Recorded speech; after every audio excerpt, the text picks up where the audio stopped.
manifested by elements ethereal, anu of terrestrial material, intertwined celestial of imperial, infiltrating corporation of oppressive cereals. Resilience is something like a miracle, observing kinfolk in draconian material. The more equipped for ascension, the more one seems to be treated as inferior. Dr. Umar said, the white man's heaven here, the Asian man heaven here, the Arabic man heaven here, but the black man heaven fit. The black man heaven fit, cause it lies in death.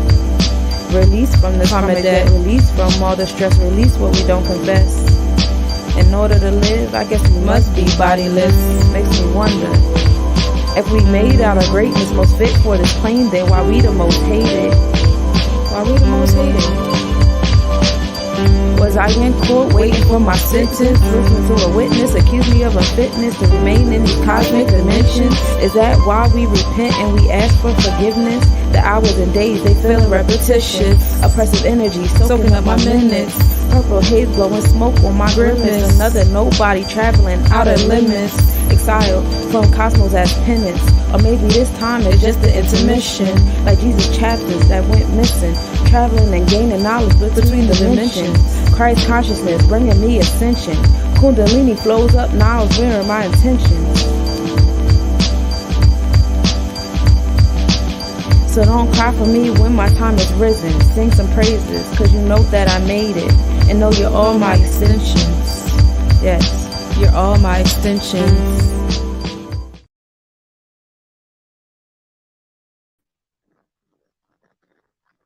Peace, peace, y'all. Welcome to the Planetary forecast. Today we are going to do April 3rd all the way to April 21st. We got a lot of things going on in the cosmos, which is why I'm not doing a bunch of breaks like I usually do. So without further ado, we finna bring the Planetary forecast presentation. And again, to you guys that are backstage on YouTube, you guys can just move on over. I mean, not backstage on YouTube, backstage on Instagram. You can move on over to YouTube and yeah, let's start the show. So, welcome.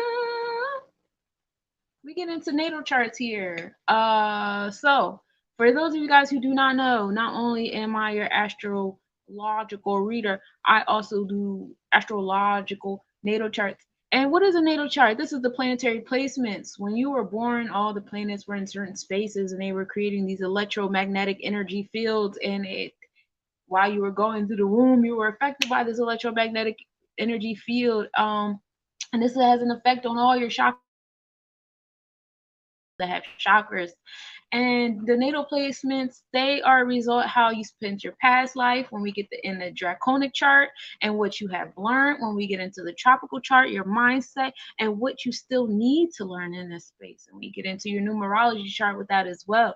These placements provide spiritual, mental, emotional, physical tools for one to navigate through this life. Remember, I said tools. This is not who you are. These are tools that you have on this plane to navigate through your life path, which you get through your birthday.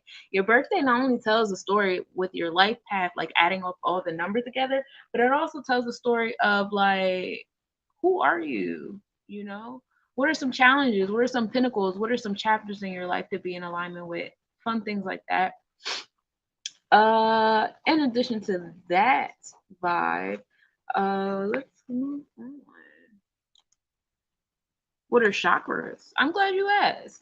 You know, you're infinite beings in physical form, you know, and even though you're in physical form, each of your physical forms have mental, spiritual, emotional, et cetera, type of cells. And so those different cells that are intangible, okay, so this is what we're gonna do. Hold on one second. We're gonna cut to a commercial break real quick because I'm not doing this with this desktop. We deserve better, y'all. So I'm gonna give us better. Let's play a little positive vibe music. I like positive vibe.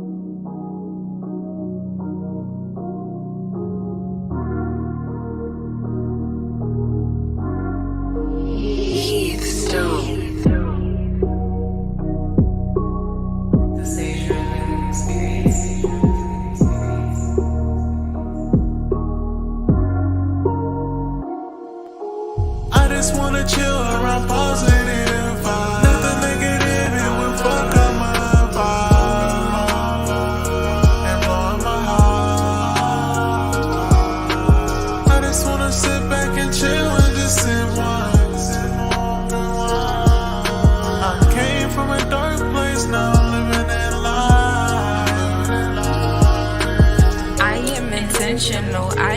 abundant. I bring to existence all that I want, and I done tapped into the God in me. Cut my locks off and switched up the vibe in me. Like how I manifest within, how I choose to defend.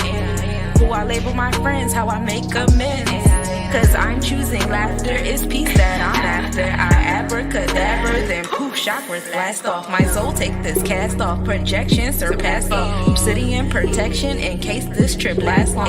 I see with 3 eyes, that's why my crown headstrong. Corona is viral to spirits living dead wrong vibration. I just wanna chill around positive vibes. Nothing negative, it will fuck up my vibe.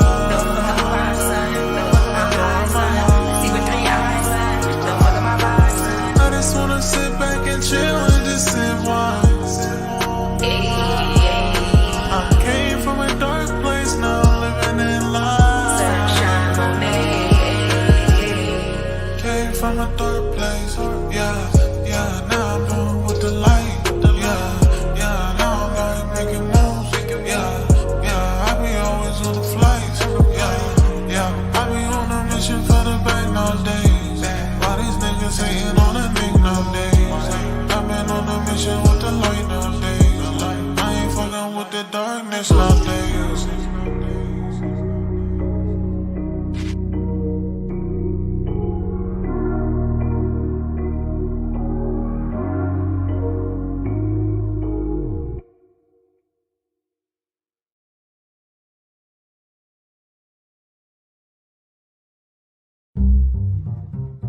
Less Nobodies presents Unica Monet's first children's book, Show and Tell. Find out what happens when a teacher uses her class's show and tell time to give each student an opportunity to share some facts about the culture where they're from. Read with your children and discover that it is time for parents to teach young people early on that in diversity there is beauty and there is strength.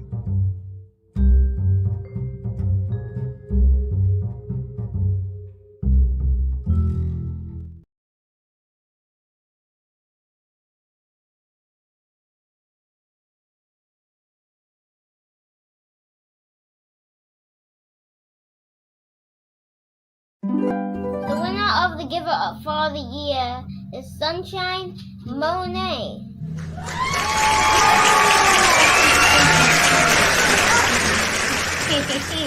Excuse me, give me that mic. Thank you. Anyway, first and foremost, I would like to thank myself for being amazing. Thank you, self. I would like to thank all the people I had to step on to get here, because you know, heat rises and a bitch is hot. I'm up to the top.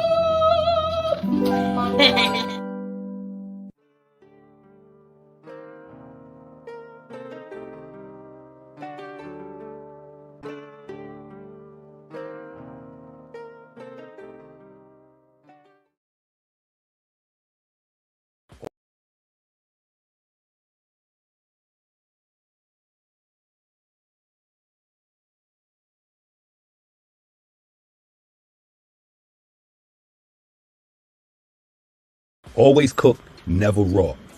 Whether it's Irish moss or sea moss, whether it's from the north, whether it's from the south, whether it's from the Caribbean, you do not get the main nutrition from raw moss. Number one. Number two, raw moss can be very dangerous and damaging to your gastrointestinal tract. Number three, the amount of consumed raw algae is way too high for the human digestive system to have it raw. Number four, high quality standards when getting the actual moss.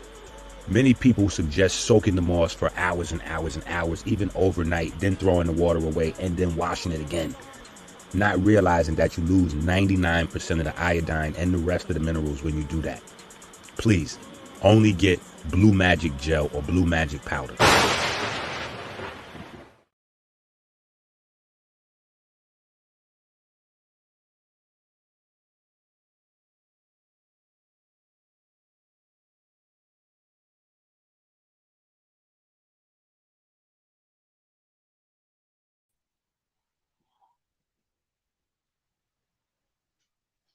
All right, I am back.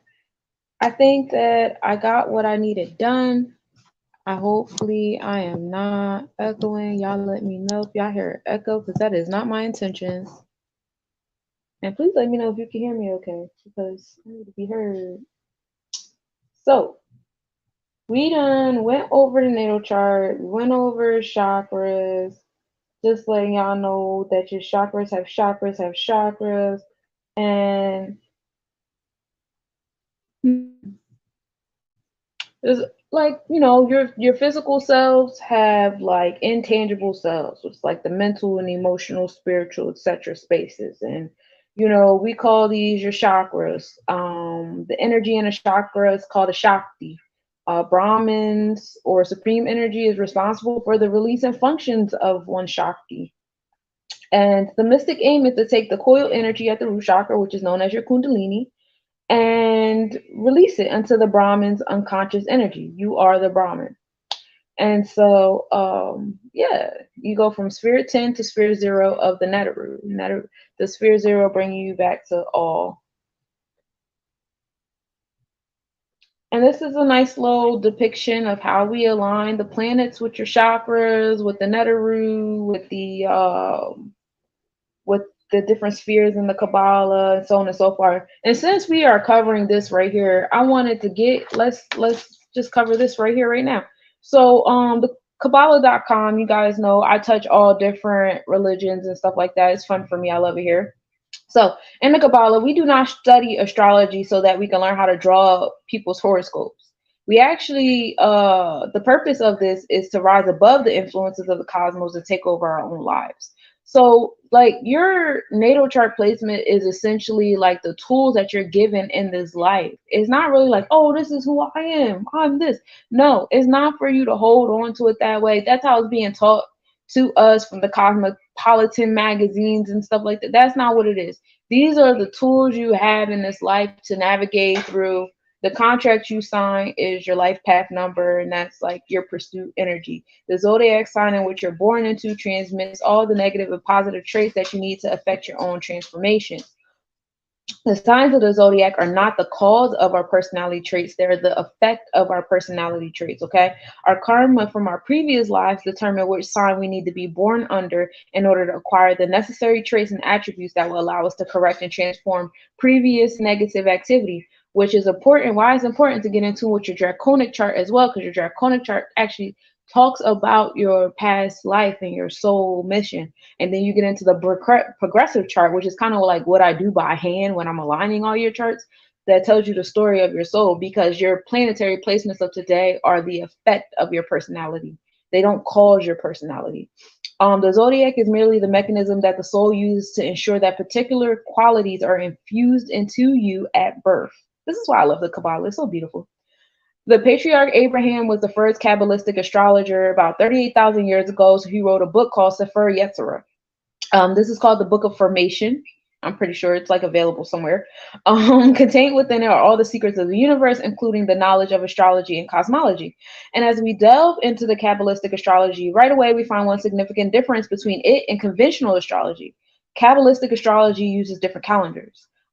This calendar that we use today is based on the solar or the Gregorian calendar, and the Kabbalistic astrology uses the Hebrew calendar, which takes into account the position of both the sun and the moon. So they use the lunar calendar in alignment with the solar calendar. Something that we're going to get into, since we're in the month of astronomy, there will be a reel where I get into that with you guys, because some parts of the world, people are like, why is it 2014 here? And they're having a whole conspiracy theory conundrum. It's because they utilize different calendars, all right? You feel how you want about it. We're under the Roman Empire, it feels like.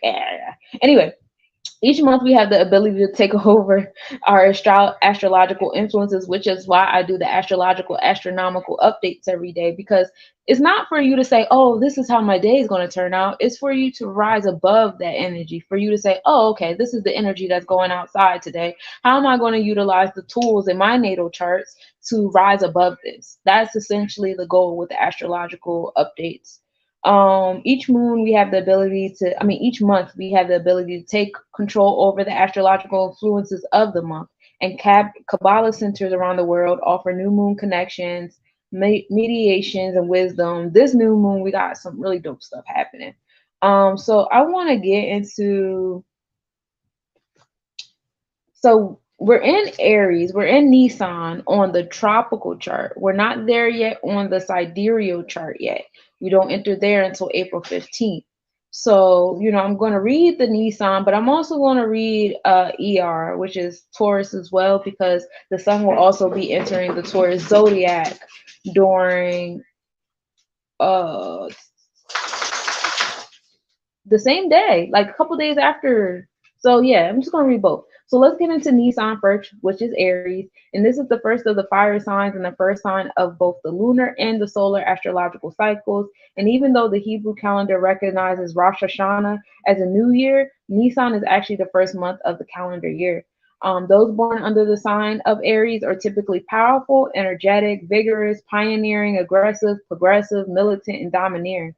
When it comes to fighting, they will do anything to be the winner and the first to hit the target and defeat the enemy.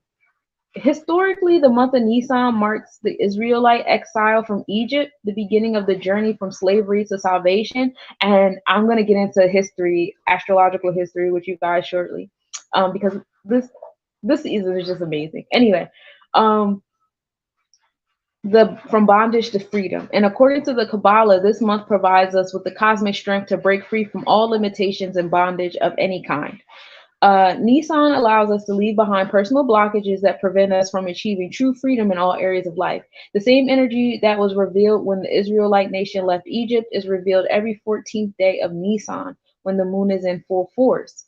Nissan is ruled by Mars, which is the planet of war, which allows us to wage war on the conflicts in our own lives. It supports us in infusing this year with the right consciousness in any war zone, whether it's between nations, people, or our conflict that rages between us on a daily basis. The fight between the desire to receive for the self alone and the desire to share. And the opportunity to redesign our entire year to implement order instead of chaos, freedom instead of slavery, falls on the 14th of Nisan, which, like I said, the 15th is when the sun actually enters Aries constellation. So at this event, commonly known as Cedar, each one of us has been given the power to utilize this cosmic window and reign victorious in battle against negativity. So April 14, 15 are staple days. Remember that in your mind. ER, which is Taurus, is a fixed sign and is ruled by Venus, or Noga in Hebrew, and the Hebrew letters Pi and Vav. Taurus's inner energy is fire, as it is the left column of the earth signs. Because Taurus is an earth sign, Taurians are constant search for stability in life and financial security. They are typically self-employed business owners, which places them in control of their monies and properties. I don't know if you guys been around any Taurians, but you cannot tell them what to do. Taurians have a very strong will to purchase and buy property, houses, land, and real estate, all in order to support their need for security. Taurians are very capitalistic, jealous, and possessive of their property, and they will frequently experience loss of money to learn to let go of physical world's domination of their lives. Taurians have healing powers and deep talents to be doctors, astrologers, artists, chefs, singers, and of course, business people. The Hebrew name for the month is ER, which stands for Ani Hashim Raficha. I am God, your healer. This offers us all the ability to investigate healing processes during this month. The signs that best suit Taurus are water signs, Pisces, Cancer, and Scorpio, and other earth signs, Virgo and Capricorn. Taurus is associated with the thyroid gland, the neck, and best known by their stiff neck stubbornness. This entire month falls during the period of Sephirah Homer, which is the counting of Omer. And during this time, we count 49 days between Pesach and Shavuot. And each day gives us an opportunity to correct negative things we did in our past. These 49 days are 7 times 7, different levels of negativity, all leading up to the revelation on Mount Sinai and immortality assessed on Shavuot. Because the month of ER always falls during the Omer, it is time of low energy. It is a time in which we can learn that the light we have received on Pesach and prepare ourselves for freedom in all forms of death and end in relationships, business, health, and all aspects of life. So this space and time is really about letting go of, the materials, the worldly materials that society has to offer us. So that's how you rise above these cosmos during Taurus season, which makes like the space of Ramadan kind of like very early. I've been doing Ramadan since the sun and crossed since the spring equinox on the Vedic chart, which is April 17th. And I'll be doing this up until April 20th when the solar eclipse occurs. So that's my fasting and me rising above the cosmos, kind of like configuring myself come, ER season when it's time to be on my square. Now, as far as y'all know, Metsu Netter is my book. Dang, I lost my page that fast. And the Metsu Netter book, they go by the lunar calendar as well in here. So we're dealing with the Vedic full moon in Gemini and Virgo. This full moon is in Libra zodiac, but it is in Virgo constellation. So we are Vedic energy here with Apua or Ampu or Raphael, Had, Alegba, Eshu, and Matangi. Those are the different cultures. We're dealing with the eighth sphere on the tree of life, the planet Mercury, and Wednesday. The number is 3, which is creation, which is dope because we're in the energy of materialization. And Mercury actually entered Taurus today, so your throat chakra is in that 3 right now. Some gems to have in your space are emerald. A color to wear is saffron or like the red black. I make sure I had mine on today, gang. But yeah, herbs to have in your bath are abre, camino, arasa, contodo, oregano, and lavender and larkspur. Oils are lavender and lily of the valley. Incense, lavender and lily of the valley as well. The spiritual direction right now is the northeast, and the mundane direction is the south. And as far as the personality portfolio goes, through its action on the kabit, the animal spirit, the cool and dry energy of Mercury makes the personality, which is your sphere 9 is your personality. Positive emotional traits are sharp and witty, fond of travel, critical in a positive way, able to separate issues based on externals, loquacious, I like that, sounds like a good name, diplomatic, cold and pedantic, logical minded, highly dependent on information, communicative. Some negative things could be negatively critical, busybody, opinionated, inconstant in belief, pretending to know yet ignorant, mischief maker, gossiper, scheming, cunning, argumentative, proud, sly, lying, and selfish. So these are some energies to be aware of during this full moon. Some mental traits are segregative thinking, labeling, defining, the verbal clothing of what is known, felt, and perceived, and imitation. Some social correspondences are quick-witted people, good learners from mere observation. Why am I vibrating? Where am I vibrating? Oh. Career functions, intellectuals, scholars, academic people that are into academics, students, teachers, ambassadors, astrologers, mathematicians, clerks, technicians, relatively inexperienced lawyers, preachers, teachers, traders, young men, office workers, printers, schemers, schemes, thieves, journalists, good speakers, diplomats, politicians, and specialists. So usually around this time, those are the people that are on our headlines and the news. As far as our spiritual portfolio goes, however pragmatic and necessary for the manipulation of physical phenomenon, the mastery of definitions, names, the descriptions, the fundamental elements of our education does not constitute knowledge of reality. Please. Proceeding with awareness, there we go. Proceeding with awareness of this limitation will bring us good fortune. Proceeding without awareness of this limitation brings misfortune. We speak glibly of the person coming into being in the 3rd month of gestation, of life arising out the chance of coming together of non-living particles in the same breath that we give better odds to a random assortment of 800,000 words and definitions on Instacart and toss them in the air and follow an alphabetical order. And with pride, we call ourselves scientists. So this is like about just being, a jerk about knowing things. And then also pretending that you know things that you don't know. It's okay to not know stuff, It's all right. So some key phrases during this time: disunion due to segregative thinking. Be mindful of that. This is a space where segregative thinking can come into motion. Use of clever tactics, clever words, adroitness, because remember the sun is still in Pisces energy, so we still got the manipulative energy going on. Pay attention to details, pride in one's education, logical ability, verbal ability, litigations, arguments, having the facts, data, and being informed. As far as biological correspondences, physically, physiologically speaking, Mercury governs the functions of the motor and sensory nerves. So pay attention to your neurotransmitters, check on your smart friends, check on your mental health. Pathologically speaking, neurasthenia, nervous irritability, asthma, bronchitis, um, issues with breathing, neuralgia, speech impediments are to be checked on. Comedic therapeutics are nerve and emollient. And as far as Chinese medicine goes, we're dealing with the lung and large intestine system, as well as wind and disease patterns. So that's what I got for you in the Netaroos, which is always a good time.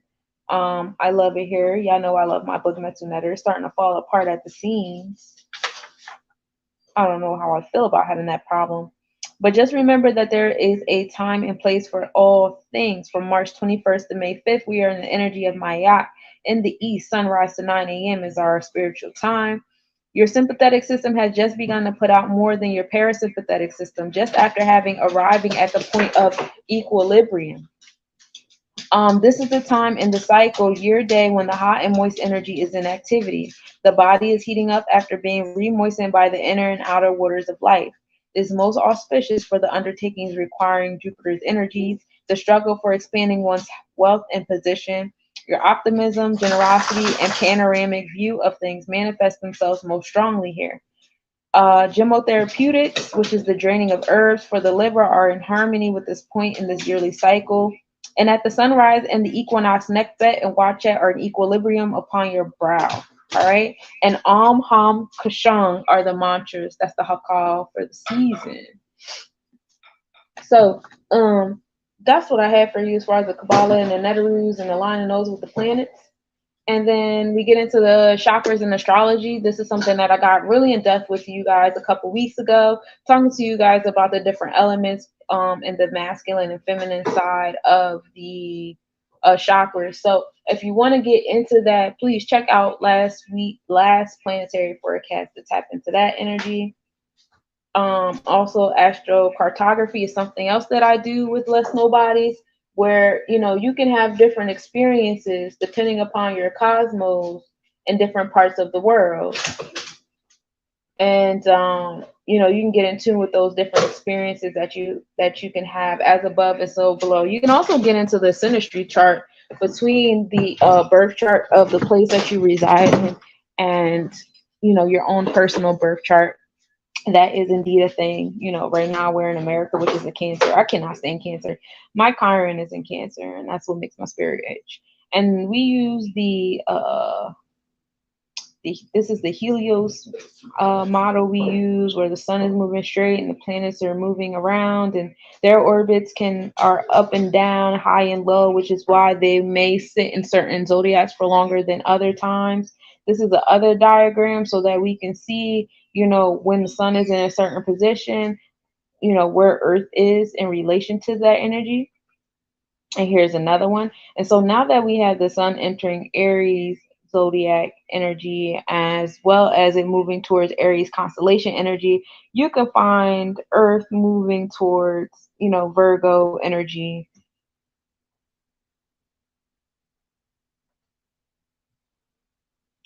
So the season, we are in the season of Peret, which is the season of seeding. That is, so like in Egyptian culture, there's only 3 seasons and there's 4 months per season, giving you a stability of each season. So the season of Peret is the seeding season, and then we are in the month of Pine Amon Hetep, which is the 3rd month of growth in Peret season. Oh, and did you guys know that they had like a 10-day week? So they had 3 weeks per month. It was 10 days per week, and they would work 9 days a week and be off the 10th day. Oh no, you can kiss my ass with that. But that's how their weeks were. The zodiac energy right now above us is Thoth.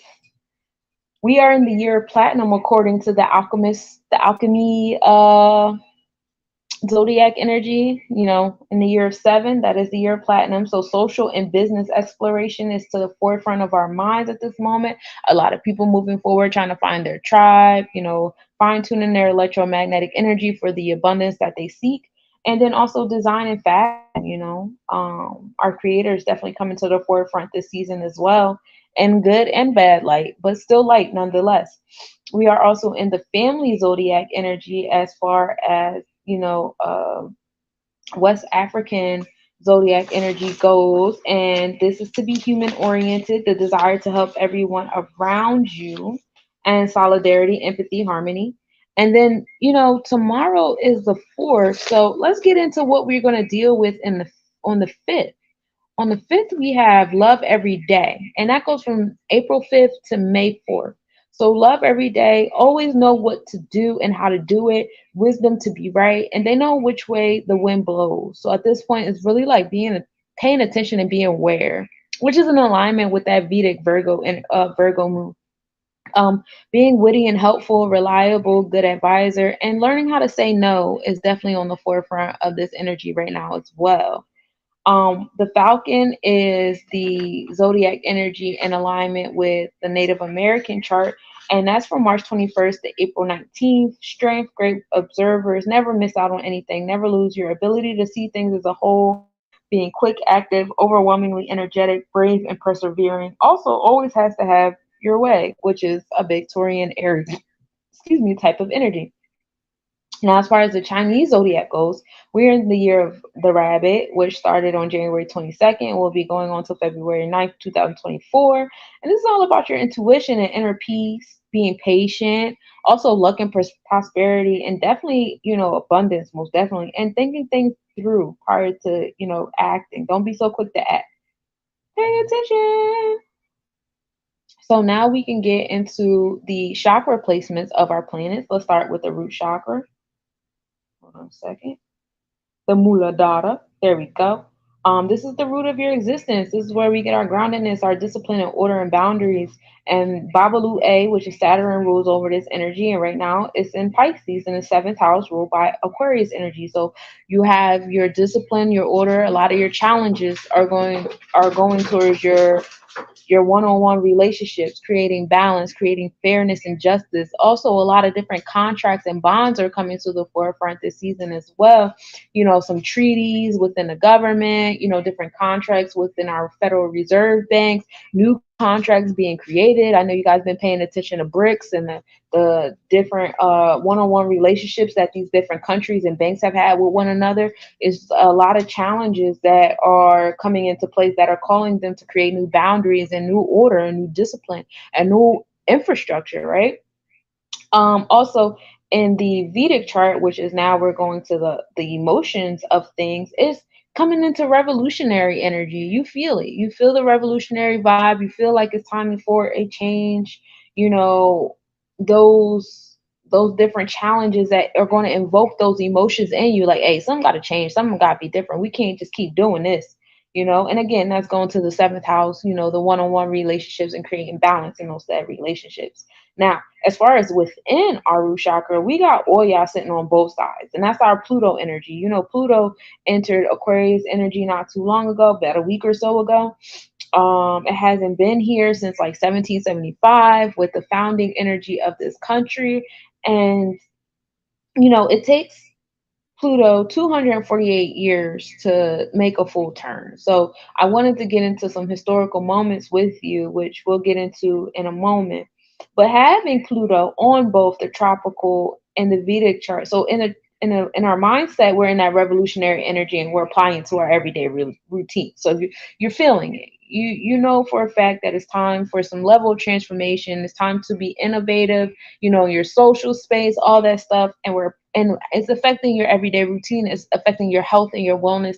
I see a lot of people coming together to have detox challenges, workout challenges. Ramadan is in play. There's a hula hoop challenge coming out that I'm starting on April 9th. I'm excited about, just coming together to create, different transformational energies in our everyday routine. And then when you get into the Vedic chart, Pluto is still in Capricorn energy in the 6th house. So you're you're creating, you're building this on the outside of you too. You're going to be greeted with challenges and stuff that are going to, like if you are one of those people that are like, you know what, I'm not changing nothing, this is what it is, this is how it is. Well, Pluto still being a Capricorn in the sixth house on your Vedic chart means that there's going to be different experiences that are going to hit you in the feels. Hey, you don't want to wait, you don't want to be in alignment with the currency, fine, the currency is going to smack you down with different triggers and events. And Pluto is a very extreme planet. Like this is one of the extremities. This is one of those extra Jones. The story of Oya is when, Shango, when she heard that Shango passed, she committed suicide. She killed herself because like she just didn't want to be. And it's just like that very deep, in-depth type of energy, that extremity energy. And with that came rebirth. This is the goddess that had 9 children and then had 9 miscarriages. We're dealing with that transformational number of 9, that 9 number of completion, right? So, again, this is applying to your contracts. This is applying to your one-on-one relationships. This is applying to your everyday routine. That's what we're really focusing on in our root chakra at the moment. And I just wanted to get into some historical moments with you. First of all, let's talk about April Fools. So what happened with the April Fool's thing is this is when we're talking about the Gregorian calendar taking over the Julian calendar, and that's when they moved the New Year's to like January 1st, whereas everybody else was still celebrating, the New Year's between the last week of March and April 1st. So when people would see, these individuals still celebrating the New Year's on those days, they would call them April Fools or April Fish, and they would do all these mean things to these individuals. And that was a way of kind of like bullying them out of the Julian calendar and being more in alignment with the Gregorian calendar. Obviously after a certain period of time it worked. We don't know. But that is definitely one of the things that occurred around this time. What are some?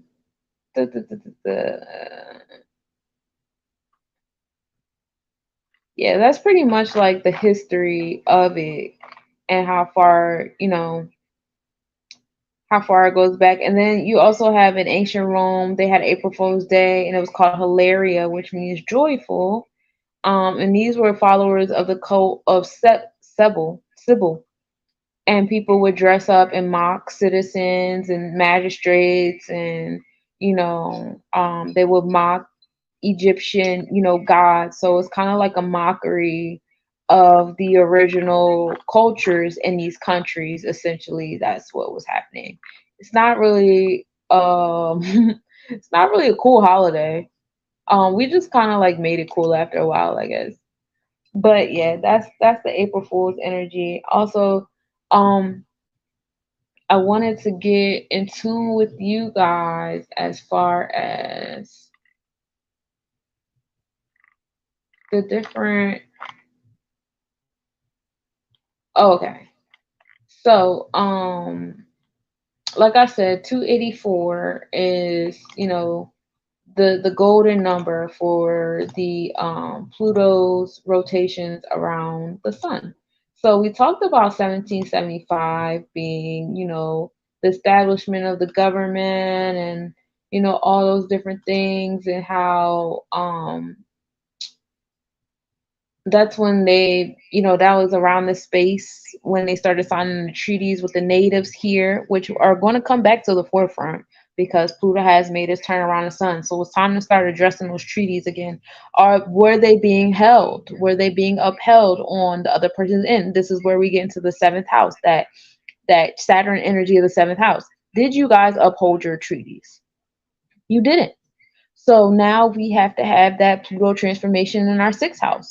Our health, our wellness, our daily routine must change because you didn't keep up with the treaties, and you didn't. And you just kept creating more and more and more firewalls to prevent people from seeing what needed to be seen from those treaties. Now we can go even further back to 1527, which is another roundabout time.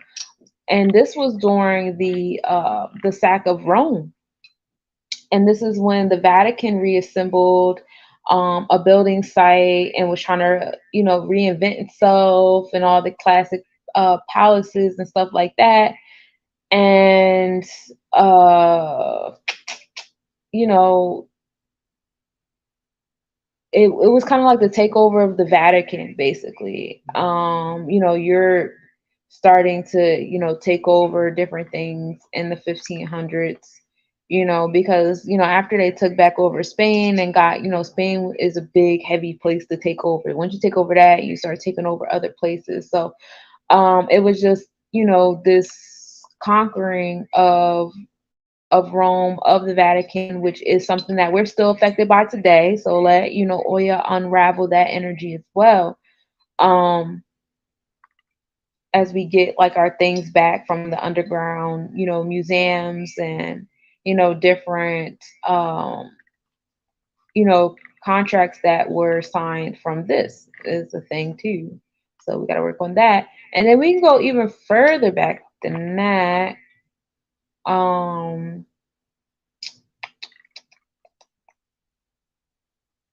yeah, the 1527.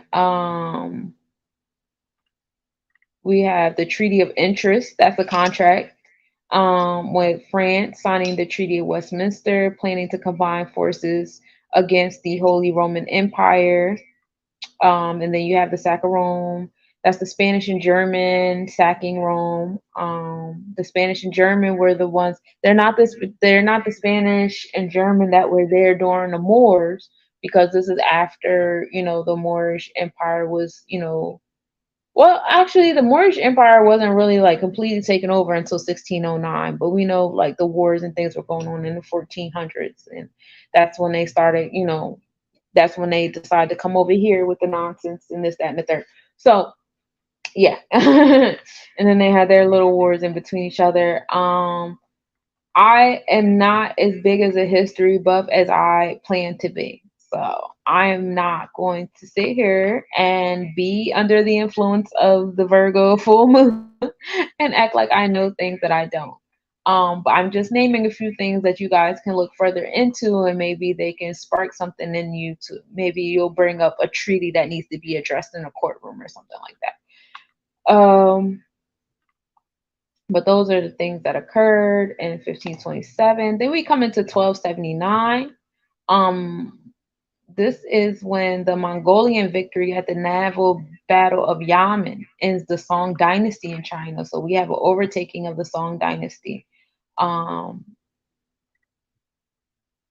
then supposedly they found the sarcophagus of Mary Magdalene.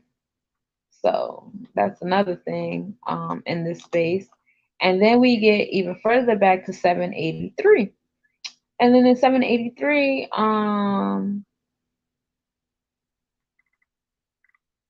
the only thing I see up here is the Asturian queen, I'm sorry. She was put in a monastery of San Juan de Pravia, and she lived out the rest of her life to prevent her kin from retaking the throne. So of Margatus. So maybe there's some things going on in that region right now. Maybe these different contracts can be uprooted, depending upon, the people of that space, you know what I mean? And then we can go back even further to 536 AD. And this was the ninth plague, again, coming back to the nines, right? This was the ninth plague of Egypt. And this was a complete darkness that lasted for 3 days. And on the threes, right? The world went dark for a full 18 months. That's 2 9s. As a mysterious fog rolled over Europe, the Middle East, and parts of Asia. And the fog blocked the sun during the day, causing temperatures to drop, crops to fail, and people to die. This was literally the Dark Age. Okay. The main sources of that fog was a volcanic eruption in Iceland in early 536 that helped spread ash across the northern hemisphere. So we don't really know what was going on in the southern hemisphere, but intellect would say like, cool, so. But the sun gave forth its light without brightness, like the moon during the whole year. And it seemed like the sun was constantly in eclipse, and that during this time men were free neither from war nor pestilence or any other thing leading to death. So 536 was a wild time. Summers in Europe and Asia became 35 degrees to 37 degrees colder. And it seems like we're still kind of coming out of that energy a little bit. That was like a little ice age that we had, and it lasted up until like 660. So that was about mm, yeah, like, Pluto was in Aquarius all that time and then entered the Aquarius constellation energy at that time too. So yeah, that was, Pluto wasn't playing with that storm. It was a nice little human cleanse. So we got to be very mindful of our energy because, Mama Earth don't play with us. Just like how we have all these Orishas within us, so does Earth. And we just have to learn how to respect, things that are bigger than us. You know what I mean? And that's really what it's all about. We are in the season of Thoth, which goes on until April 19th. And this is the seventh Egyptian astrology sign. And it got its name from learning and wisdom. This is the god of learning and wisdom. People born under this sign are romantic, wise, energetic, and courageous. They're in constant search for ways to improve. And they solve problems pretty well. They like to share knowledge. Teachers and mentors are. This is a good space to be in if looking for a teacher and mentor. This is the time. Communication, writing, journalizing. Made up a word. Journaling, and attracting people with the same values of you. And we're gonna get into that with the heart chakra. I ain't gonna hold y'all at the root too much longer, but I just wanted to get through those energies with you. We get into the sacral chakra, which is ruled by Jupiter. This is where your being is established. This is where you get the generosity, the luck, your wisdom, and pleasure, creativity, your sensual and sexual energy, right? And we know Obatala energy is all about indulging. And, that's what makes this chakra so important, because this is a space where you have to learn how to balance your indulgences. You just can't be giving into things. You know what I mean? So we have that in the Aries energy of new beginnings. So, and it's going towards your ninth house of expansion and knowledge and traveling and higher education, right? So, expand yourself. It's new beginnings to your sacral chakra, new beginnings to things that you find joy in, things that are pleasing to your senses, certain people, places, and things that were fun for you. You probably see like, this is not fun for me no more. And the more I learn about certain things, the less this is okay.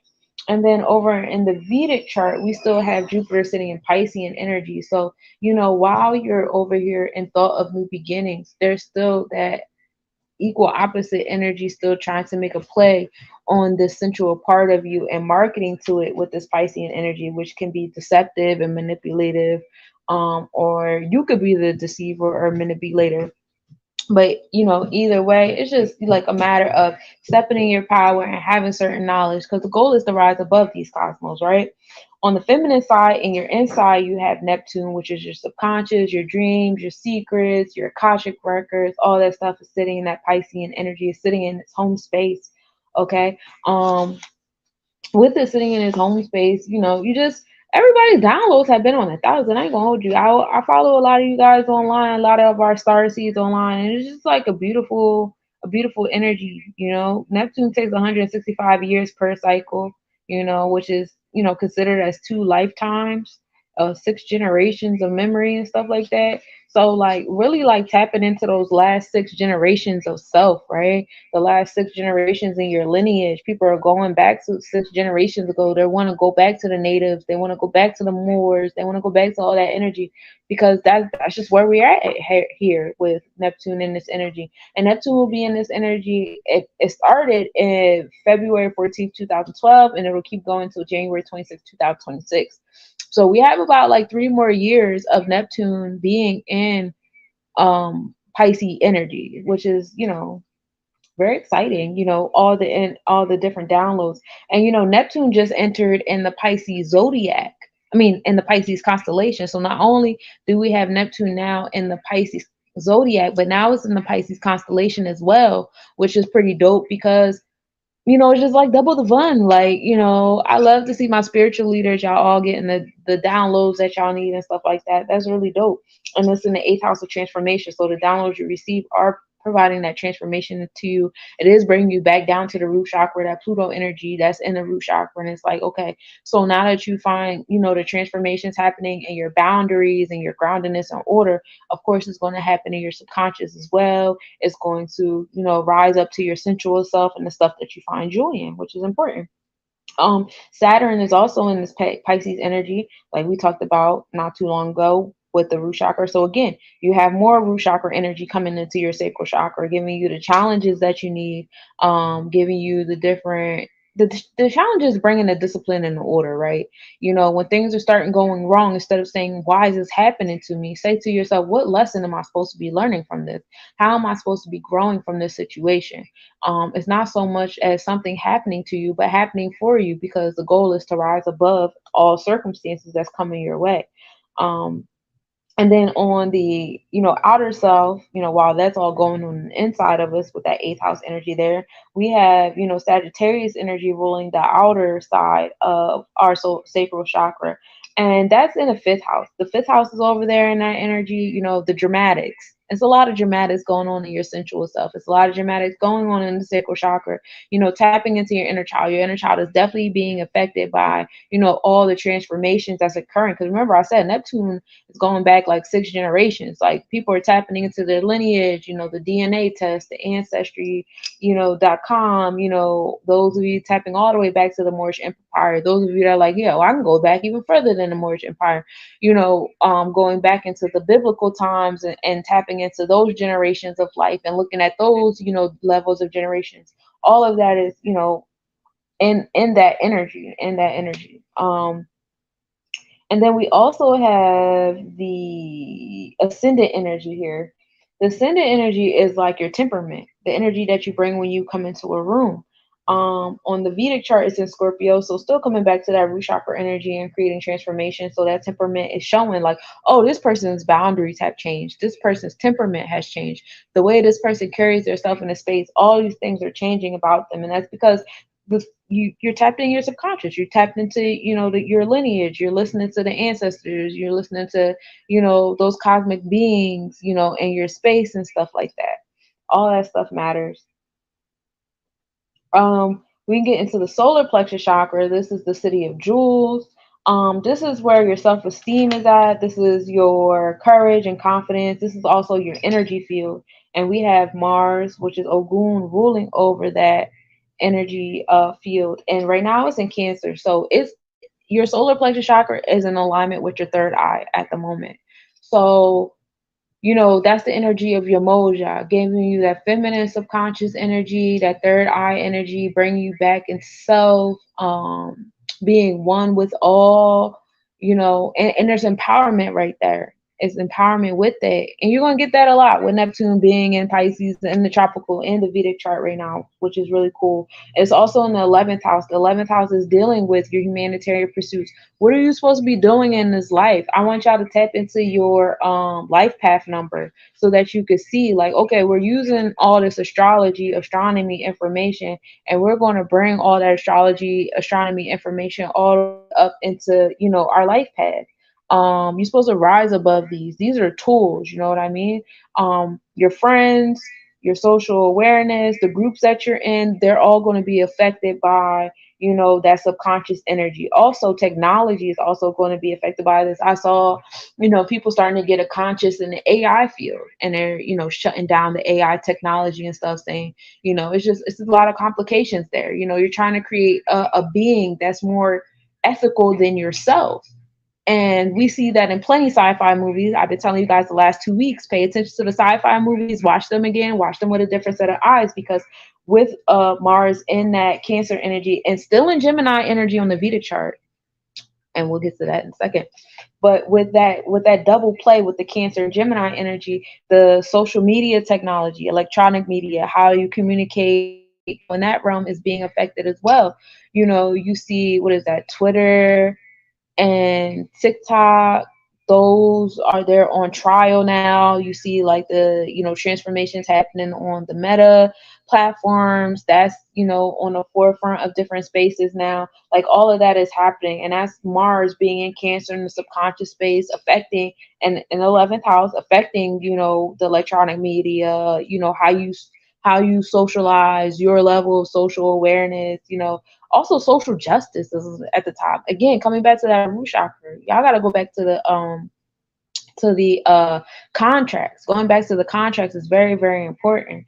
Reading back those different generations of contracts and paperwork. And also some of y'all got land in y'all family that y'all need to stake claim to. And because we're not staking claim to that, because y'all don't know the past generations, it's not really doing you any justice. So you want to be mindful of that as well.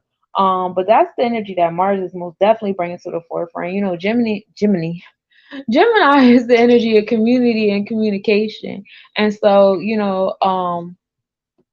hold on a second, because, Instagram has this new thing now where, like, every 45 minutes it'll cut me off. So,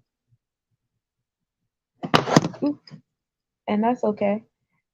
See, I'm a Virgo. I'm a Virgo stellium. So, like, I adapt. If I don't do nothing else, I'm an adapt. But yeah, so having that new beginning energy, that warrior like energy in your subconscious. A lot of you guys are tapping into your inner warrior with it, which is dope. I had a realization today. I'm not really too much versed with the Egyptian zodiac energy. That's actually very new to me. In fact, it's kind of like almost today new. I was researching it a couple years ago, and I had a period of time a couple weeks ago where I was cleaning out my notebooks, and I found the Egyptian notes that I wrote about the months, and that's why you start seeing that I started incorporating it, because I started reading through my notebooks like, oh my God, I was studying this, that's crazy. And I just found out that my Egyptian zodiac energy is Sekhmet. And I found that such a divine alignment, because for those of you guys who are very well, versed with less low bodies, y'all know my logo is Sekhmet. Was actually Hatshepsut, but the same crown, same energy, same vibe. And I'm like, oh my gosh, how aligned am I in my Akashic records? I did not know that was my energy. And yes, that is the vibe of healing and war, the mindset of healing and war. And oh, I love that you're up here, Mugga vibes, because, you just got done having that dialogue with me earlier, talking about how, masculine and feminine energy need to align in that realm, because women, feminine energy brings love, or masculine or male like energy brings that war, and both need each other, because they both help each other with certain levels of discernment. So I'm like, oh my gosh, a divine aligned conversation. And then as I'm, finishing up my planetary forecast notes to get in alignment with you guys tonight, I had a confirmation after the affirmation. So it's like, oh, okay, cool, I'm here for it. But yeah, coming back to it, on the feminine side of our solar plexus chakra, we're going inward with our experiences and stuff like that. This is the vibe of Heracudi, which is on both sides. This is the enforcement of law, courage, and fearlessness. We're dealing with the fifth sphere on the tree of life, right? We have Chiron there, which is, all about how we turn our wounds into a superpower. Like, what are some of your wounds? How are you transforming them? Different things like that. I definitely, highly suggest you guys tapping into Chiron in your natal charts.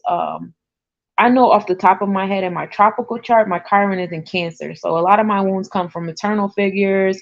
A lot of my wounds are, up in my subconscious mind. I got a lot of trust issues. I got things going on, And then America, being a Cancer, Jesus Christ. But yeah, right now it's in Aries. So it's just all about, finding your new beginnings with this Chiron energy, and turning that energy into a superpower. And Chiron actually sits in Aries zodiac for about 7 to 8 years. It's been here since 2019, so it'll be in Aries until 2026. All right. And it's still in Pisces in the Vedic chart. So in your mindset, it's like, new beginnings, I'm rising above. And I see you guys being very transparent and open about your wounds and having that dialogue. And it's still in your emotions. You could still be manipulated. You could still be manipulative as well. In addition to that, also, try not to allow your wounds to manipulate you. Try not to allow your wounds to wash over you. That Piscean energy, you can get washed up in the current and stuff like that, and allow those wounds to make all your decisions for you and stuff like that. You want to rise above that side of the cosmos, above that side of the fields and stuff like that. And Aries is actually the dwarf planet that we have that's on the outside of Pluto. So Pluto is not the, of course, I'm sure you guys well know that we have way more planets than the, the basic ones you've been taught in science class. But Aries is located on the outside of Pluto. It's the rebellious side. It's like your discord and your activist side. It's like the feminine energy of Aries. Okay. So it's like only right that the feminine and masculine Aries is in Aries energy right now. So it is bringing that, that feminine and masculine, that war and love energy. Like that's where we're at. And this has been in Aries since 1925. So you gotta think 1920s, you're dealing with the suffrage, women to vote, women, trying to stay in the workforce. Now you're coming into women and equal pay, the Me Too movement, women, getting more rights in certain countries. A few years ago, women now getting the right to drive in certain Middle Eastern countries. It's just, women have really been pioneering since the 1920s, like, hey, put us back on our throne where we belong. Thank you. This is the primordial feminine energy. We're bringing back the energy of the Amazon woman. And Aries will be in Aries until June 2044. So we actually have another 20 years. So when Pluto exits out of Aquarius, that's when Aries will be exiting out of Aries. So 2044 is going to be a wild, wild year. It's going to be like a very, because those are very extreme planets. So that's going to be like a very extreme, like planetary shift for us. And then also like getting into the Vedic chart of it, Aries is still in Pisces energy. So we're still, in that subconscious energy, still in that space of, are you going to be controlled or are you going to be the controller? And is there a balance in that space, and all that comes with knowledge with the ninth house. We also have Jupiter sitting here giving us our generosity, our luck, and our wisdom. Remembering to tell you, tap into what makes you happy. What does make happy? And with education, you're gonna come up to that happiness. Vesta, our passion is here. Mercury, which is our decision making skills, how we go about our decision making skills, our patterns, our morality, our integrity, all that stuff. And also our sun is sitting in Aries right now as well. And remember, our sun is still sitting in the Pisces constellation though, so we're still in that Pisces constellation space. But yeah, the sun and our experiences are, that we are experiencing, and our mindset is just like accumulation of all of this, accumulation of transforming your wounds and tapping into your divine, warrior like Amazon energy, and uh, giving yourself higher education, allowing yourself to tap into, that ancient generational wisdom I spoke about with Neptune, allowing yourself to tap into your passion. What are you passionate about? What what really like does it for you? What really does it for you? I will tell you for myself, ever since I was a child, counseling, psychology, giving people advice. When I was a kid, I always wanted to play school. Let me be the teacher. Like, this is my happy place. This is what I love to do. This is what I've always loved to do. And I'm sitting in my happy space doing it. And I'm good at it. And now and the more I learn about it and the more I utilize that Jupiter energy of learning about it, the more I use my throat chakra of Mercury is speaking and expressing on it, the more I heal my wounds in it. When people told me I couldn't fucking do it, when people told me I had to have thousands of dollars to go to school for it, and people told me that I had to sign all these paperworks to do it, and all these different firewalls and stuff that discouraged me and made me feel like, well, if I don't look a certain way because my name is Unica and my skin is a certain color and I wear my hair a certain way, maybe I don't fit into this. Maybe this ain't for me. Like, just being able to rise above all that, that's really tapping into my solar plexus chakra. And that's just me giving you an interpersonal account on how I deal with this energy and how it's been in my experiences. I'm on my sunshine shit. Can't nobody knock me off. I'm where I need to be, between, being on the mic behind a screen and being on the mic on a stage where I'm performing my music.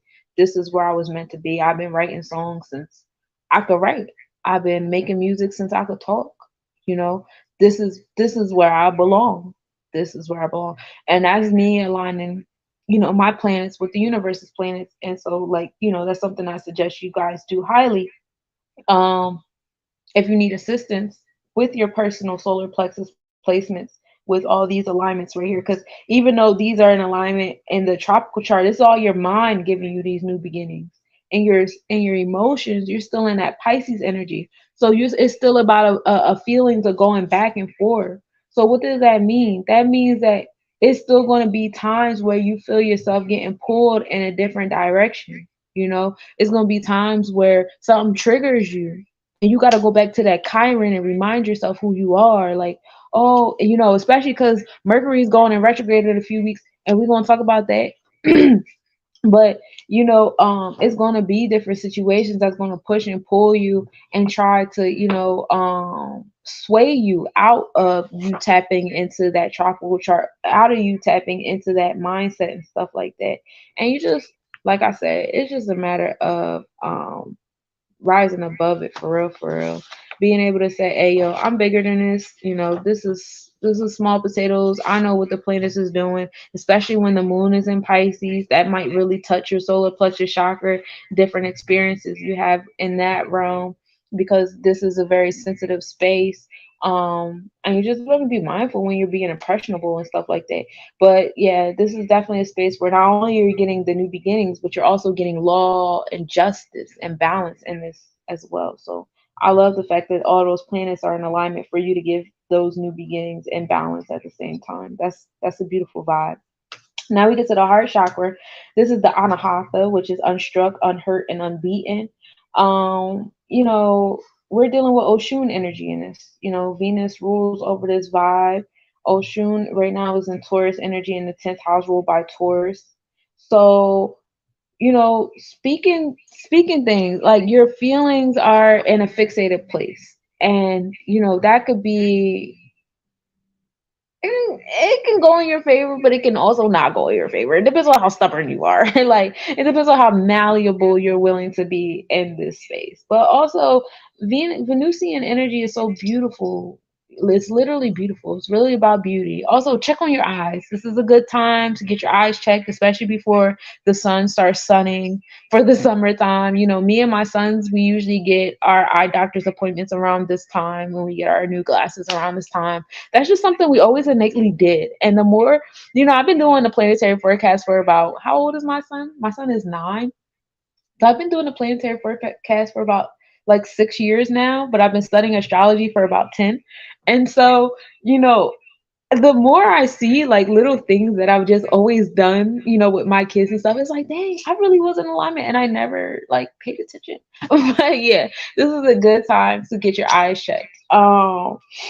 And it's in the 10th house. So this is like midheaven house. This is the height of our success. This is the height of your self-esteem. Like, how do you feel about yourself? How do you feel about love? Are you in a space of forgiveness? Are you in a space of, just certain people just not being forgiven? Certain people are going to get that forgiveness. Like, this is in a space where we're really solidifying that, because Taurus energy is stubborn. It's that stiff neck energy we talked about from the Kabbalah, not too long ago. Also, the 10th house deals with expertise, public image, corporations coming to the forefront, traditions, how you feel about certain traditions. Are we keeping them? Are we getting rid of them? A lot of the different like infrastructures that we had for the past 400 years starting to get a little shaky. Didn't America turn 400 last year? Something like that.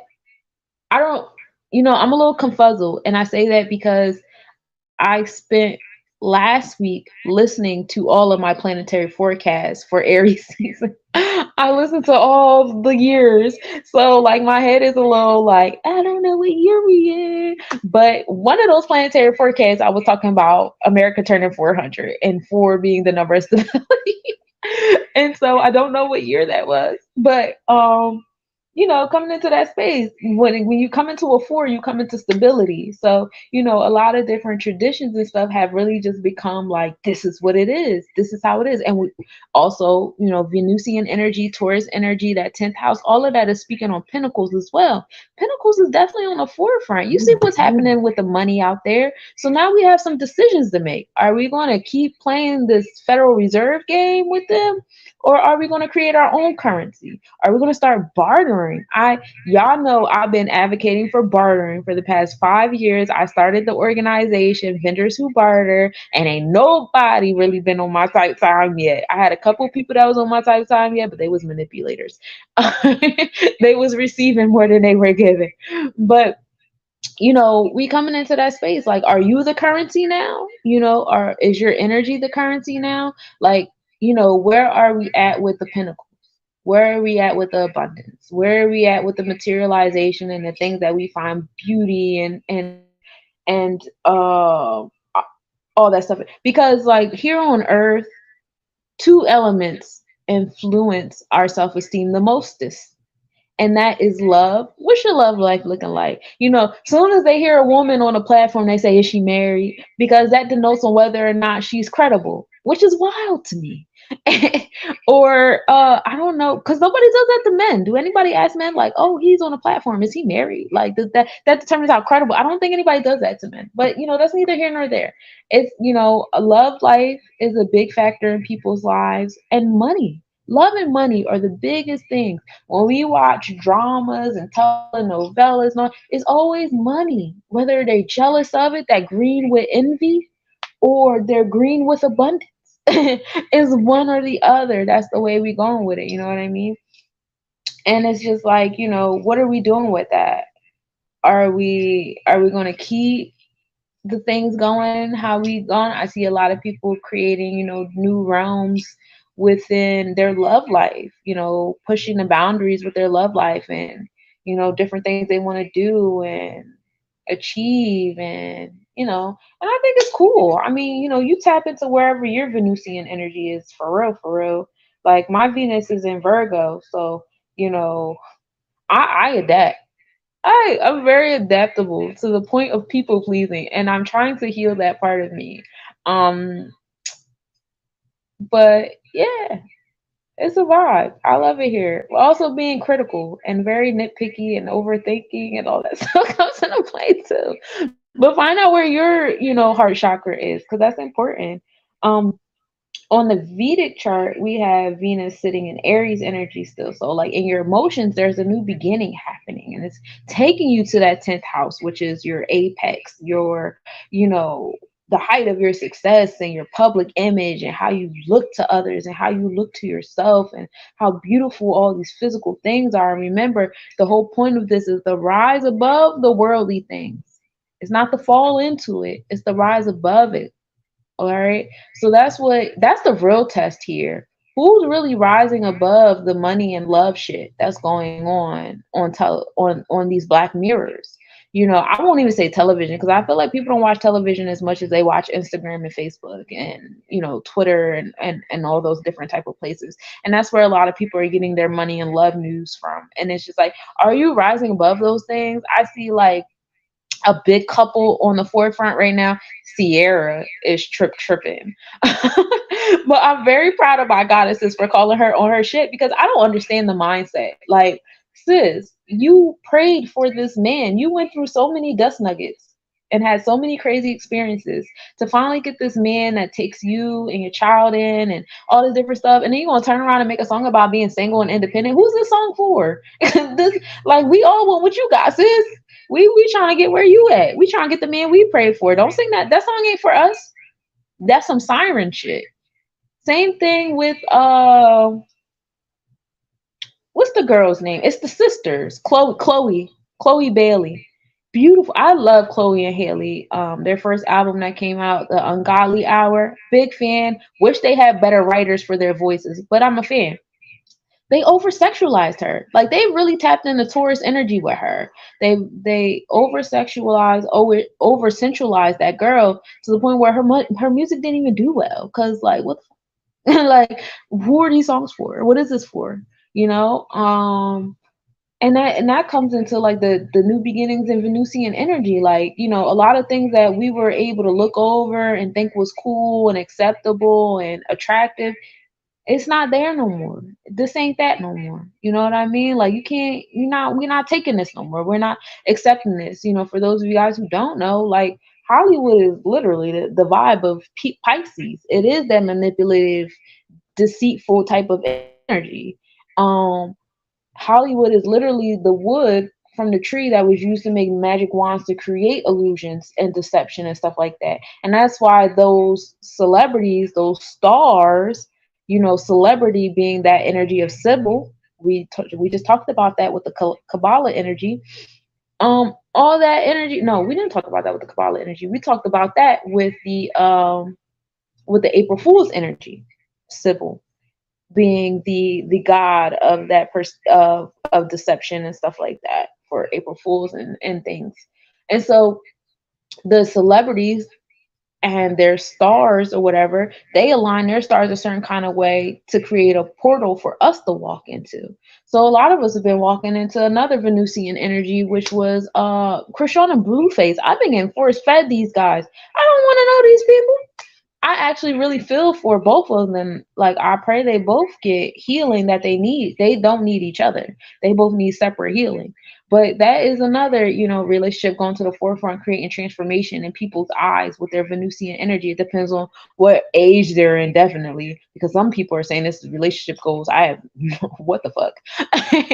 And other people are just like, you know what? Like, honestly, for me personally, I see myself in them because when I was in my 20s, I was in a dusty ass relationship. Like, granted, I had good times. We had good times. We got along.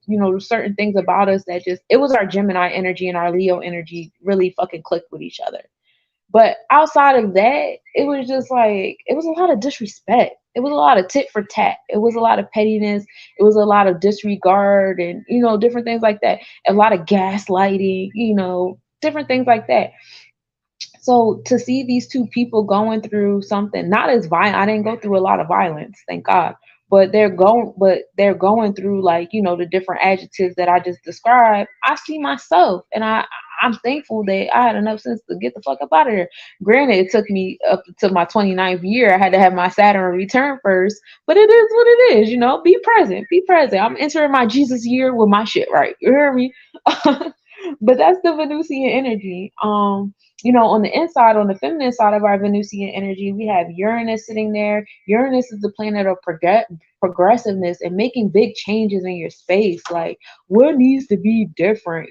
That's what Uranus is here to do. Uranus is here to, like, just, like, this gotta go, that gotta go, whatever, whatever. And this is in the ninth house. So we're dealing with ethics here. We're dealing with expansion, optimism, broadcasting. A lot of people are broadcasting their emotions online and stuff like that.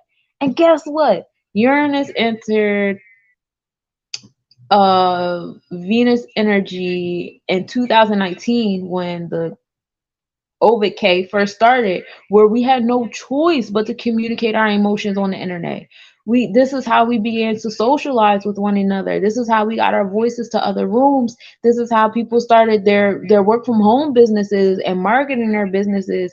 This is how people were healing. People were finding other people to align with and heal, whether they were trauma bonding and eventually ended up separating from each other after the trauma bonding was over and then moved into a new group of friends, or just like, it's so much transformation that has happened on these platforms. And of course, a few generations above us can't fully fathom that. Soon as someone goes, you had a lot of celebrity children going on these social media platforms and utilizing it for the same thing I'm telling you, the Venusian energy, that Uranus energy in the ninth house, broadcasting their emotions, broadcasting their feelings to make progressive change. And I think that it's a disservice for us to silence them and say, oh, because you're a celebrity child, you don't get to speak your piece. Keep that shit in your house. That's not fair. They in alignment with the stars. Let them have their shit. This is you feel how you want about these virtual airways, but these are the new Akashic records. Generations from now are going to look at these the same way we be looking at fucking hieroglyphs on the walls and mountains and stuff like that. This is the same energy. You know what I mean? So you gotta let them get that out. That's that Uranus energy, allowing them to broadcast the vibe so they can make progressive change. So they can say, hey, your favorite celebrity ain't who you think they are. As a parent, as a family member, as a businessman, this, that, and the third. It's knowledge in the ninth house. It's expansion in the ninth house. It's more opportunity because now my voice can be heard in other countries. You know what I mean? So we have that happening. Also bringing the progressive energy to your pentacles, of course. Can't forget about the pentacles when we talk about Venus. You feel me? Can't forget about your self-esteem when we're talking about Venus, right? A lot of us rising above the different things, the different marketing tactics on the black screen. It seems like we're able to rise above the black screens on social media a whole lot easier than maybe the generation before, or even us when we were children watching the black screens on TV. I don't know if they just got worse with the marketing and the color and sound frequencies, or we just getting better. But either way, I am here for it. You hear me? I really believe it's because a lot of us, our generation has our Scorpio, and our generation has our Pluto and Scorpio. So we're not here for a lot of this shit. A lot of us, if y'all tap into y'all draconic chart, y'all not here for a lot of this shit. Y'all here for bigger things. For those of you guys who don't know, your draconic chart talks about your past lives. It talks about your soul. Now now we're talking about the frequency of your soul when we get into the draconic chart. You feel me? But yeah, it just feels like we really are rising above the screen. Yeah, I love the makeup tutorials and stuff. You guys are so beautiful with the makeup tutorials, and it's really like utilizing your face as a canvas rather than it being like, oh, I'm so ugly without my makeup. You get what I mean? Like, it's a progressive energy with the makeup. It really doesn't it doesn't feel like how it felt once upon a time with the Maybelline commercials, where it was just like, yeah, you want your face to it looks so natural, doesn't it, for me to just look so much better than you without my freckles and my big ass pores showing. Like, oh, chill, bro. You're doing too much. I feel attacked. But yeah, that's Uranus sitting in there. And then it's also in Aries, so it's bringing that new beginnings of your emotional self, in that Vedic chart. And then you have the true node here. Now the true node is like the destiny, the pathway. This is the way to go to the destiny. This is the way to go for the collective life path. And right now that's sitting in, Taurus energy. So this is a space that, like, where we're really supposed to be, we going in the right direction. That's what I'm getting from it. We going in the right direction. Follow your heart. Just follow your heart with the vibes. That's all I got for you. The 10th house is in Taurus energy. Again, telling you this is where the achievements are. You really got to tap into how you feel. We have been taught in so many different songs and dusty ass quotes, get out your feelings. It ain't that deep. You so emotional. That's that light skin shit. Da, da, da, da. Like, it's so many different like things that we are growing out of that we have to stay out of. Get in your feelings. I love the fact that our women are supporting our men tapping into their divine feminine energy. And granted, it's kind of like I always give Cyclops example because it's valid. When Cyclops first got his magic powers, he was like, oh yeah, he was shooting that eyeball everywhere. Everybody about to get this laser. But then once he found like an equilibrium with it, it was like, oh, okay, I know how and when to shoot this shit. So that's what it is right now with everybody tapping into their feminine energy. Right now it's about to be shot out everywhere. Like, it's imbalanced as fuck.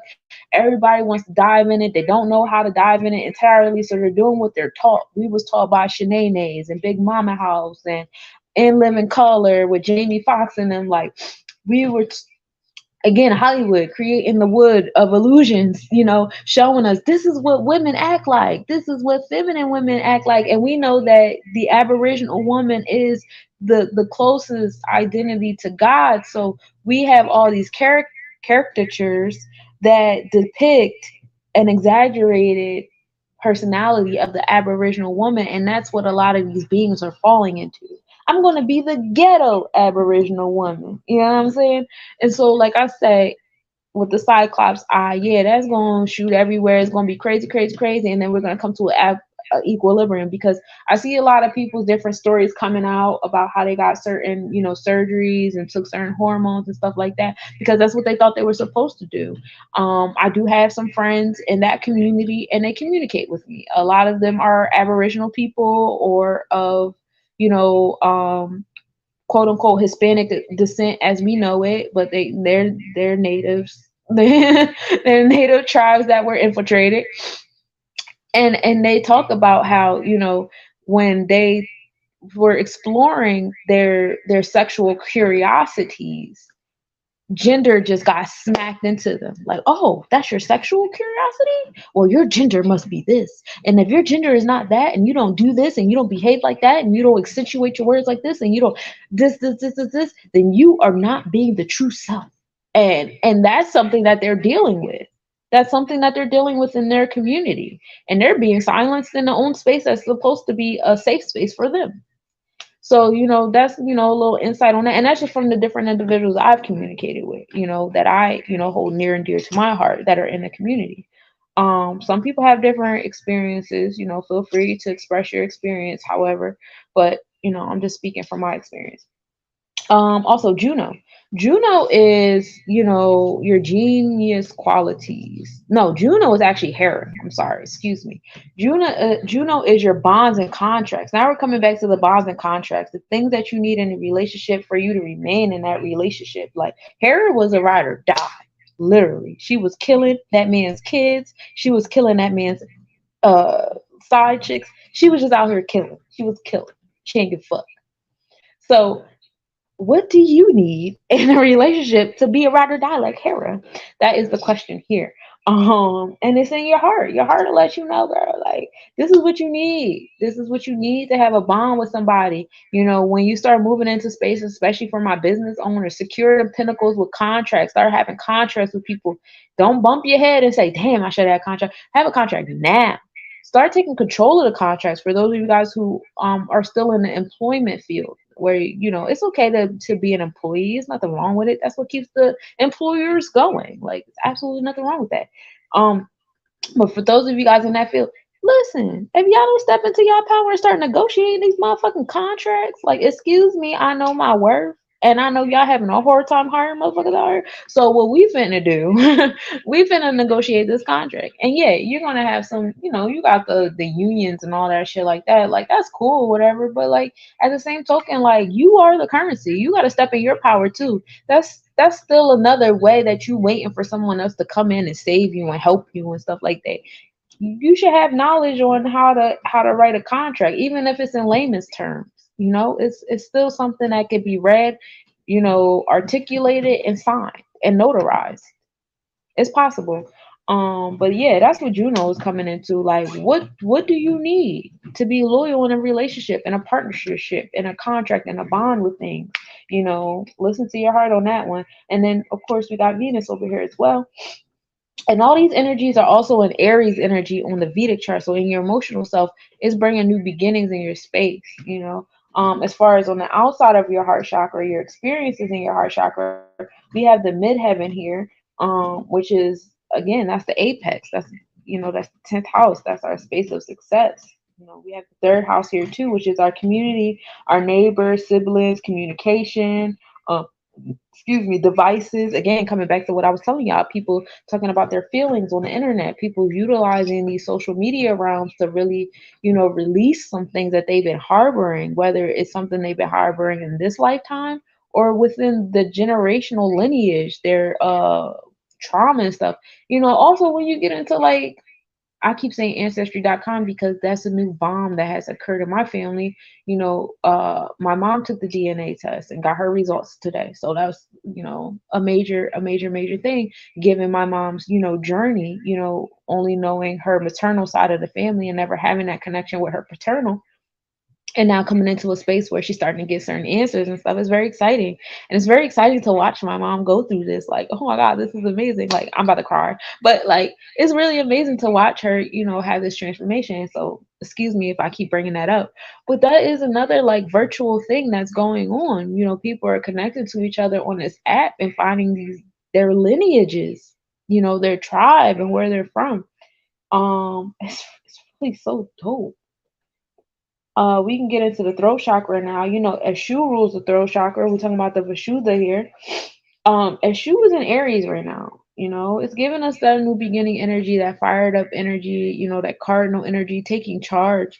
But also be mindful of being harsh and too warrior like, you know, with that Aries energy. But it is coming from a place of knowing, that ninth house. It is coming from a place of expansion and wisdom, which comes from experience. And then in the Vedic chart, you know, we just entered Mercury just entered Aries in the Vedic chart. So, you know, we'll have Mercury in Aries for a little bit longer. Mercury actually entered Taurus zodiac today. Earlier today, Mercury entered the Taurus zodiac. So now we're in a space of speaking on our heart, speaking on your Oshun, all that Venusian energy we just talked about, speaking on our pinnacles, speaking on edification of the pinnacles. Well, what do we want the pinnacles to look like now amongst our community? How are we creating that transformation and stuff like that? Let's go back to our root chakra. A lot of our, and I talked about this a few years, for over the few years, I talked about, you know, I love the fact that our community comes together to celebrate and laugh and joke, but at the end of the day, we all go home back to shitty root chakras. And we're not uniting for that part. We only unite for the joy. We only unite for the sacral chakra. And then we'll go to war for the solar plexus chakra. And we might come together for the third eye chakra. We definitely love to come together for the throat chakra. But when are we going to start coming together for the root chakra, says Pluto? Because Pluto on both sides right now doing all the work. When are we going to do the work with Pluto? When are we going to do the work with Oya? Oya is the protector of the witches, but the witches still have to exist to be protected, right? The elders still have to exist to be protected. Otherwise, it's just a waste of energy. There's no equal opposite energy happening here on our end. So I'm saying in that space, start speaking some things into existence that matter, that really fucking matter. It matters because Taurus energy is physical matter. It's like, nah. And that's my geeky joke of the day. My bad, y'all. Um, but like, you know, just have that, you know, just be very intentional with the words you speak because, oh, I got a green candle. Yay. Be very intentional with the words you speak. It's literally like standing up on my altar just caught my eye. Like, yeah, this candle right here for you, girl. Because I'm a Virgo stellium, so I have a lot of energy in Virgo, and then my Mars is in Gemini, another throat chakra energy. I'm heavy on throat chakra vibes. That's why I love expression. I love to talk. I love theater. I love podcasting. Listen, I don't want to toot my own horn, but the way my lyrics is set up, I'm very lyrical. Don't sleep on me, but you can sleep on me. It's okay. But yeah, speak the things you want into existence for real, for real. You know, be intentional. I think during this time while I'm going through my Ramadan detox, I would like a vortex detox as well. I would like to start speaking a vortex detox onto myself because I have really bad sarcasm. I have really bad sarcasm. I got a smart aleck response for everything, and my jokes are a little dark. But I don't realize the power of my throat chakra being, you know, a throat chakra stellium, being throat chakra dominant individual. That like I'm speaking some shit into existence that I should not be speaking into existence. I gotta chill, especially because the planet is at a certain space right now where what you're speaking is coming into manifestation a whole lot quicker. So we have to be careful. I really get triggered when I see y'all speaking gloom and doom over y'all people. When y'all be like, oh, you gotta have this, or you're gonna be a slave, or you're gonna fall behind, or da da da. Like, I get it. You're trying to market your product. You're trying to market your service. You're trying to market your education stuff. I get it. At the same token, it's like you have to be a little bit more responsible, especially right now, starting today with Mercury and the throat chakra. Be a whole lot more responsible about what you're speaking into existence and what you're solidifying and what energy you're speaking over your people is so important. You know, yeah, it's just so important because what we're saying is really being solidified. It's really going towards the people's heart chakras. You're really invoking people's emotions. And to have people's emotions invoked on fear is very dangerous. It's very dangerous waters that you're treading over. And you just want to be careful with it. That's what I got to say for that. And just reminding you, Mercury is still in Aries, so still in that energy of new beginnings on the Vedic chart as far as like your emotions go. Um, yeah, you want to be careful with that. Now, as far as Gemini, which is the feminine side of our throat chakra, we got the 11th house sitting there. That's the only energy we have there. And the 11th house deals with like your purpose and your humanitarian pursuits, um, your social awareness, your friends, technology, hopes and wishes, electronic media, social justice, and all that stuff like that. So, like internally, that's what we're expressing. That's where also Eshu rules over our decision making mind, our moral code, our ethics, all that different stuff like that. How we invoke different things. So invoke, positivity over your social justice, invoke positivity over groups and friends and social awareness. And then we starting today, we actually have the moon in Virgo right now. So your intuitive spirit, thank you guys for aligning with me on this planetary forecast today. This is such a Virgo moon vibe. Um, but yeah, your experiences, you're transforming, your ethical space. You're transforming, your decision making mind and your patterns. And get the pattern app. It's a very good app to have. And Ceres is also here too. Now, Ceres is the dwarf planet of nurturing, being a nurturer, that maternal daughter type of energy, agriculture and nourishment. So as going through your humanitarian pursuits and the social justice awareness on the outside of self, with that second house of balance and fairness, and um no, the second house is a materializing, the second house is the Taurus house, so that's your pinnacles and beauty and stuff like that.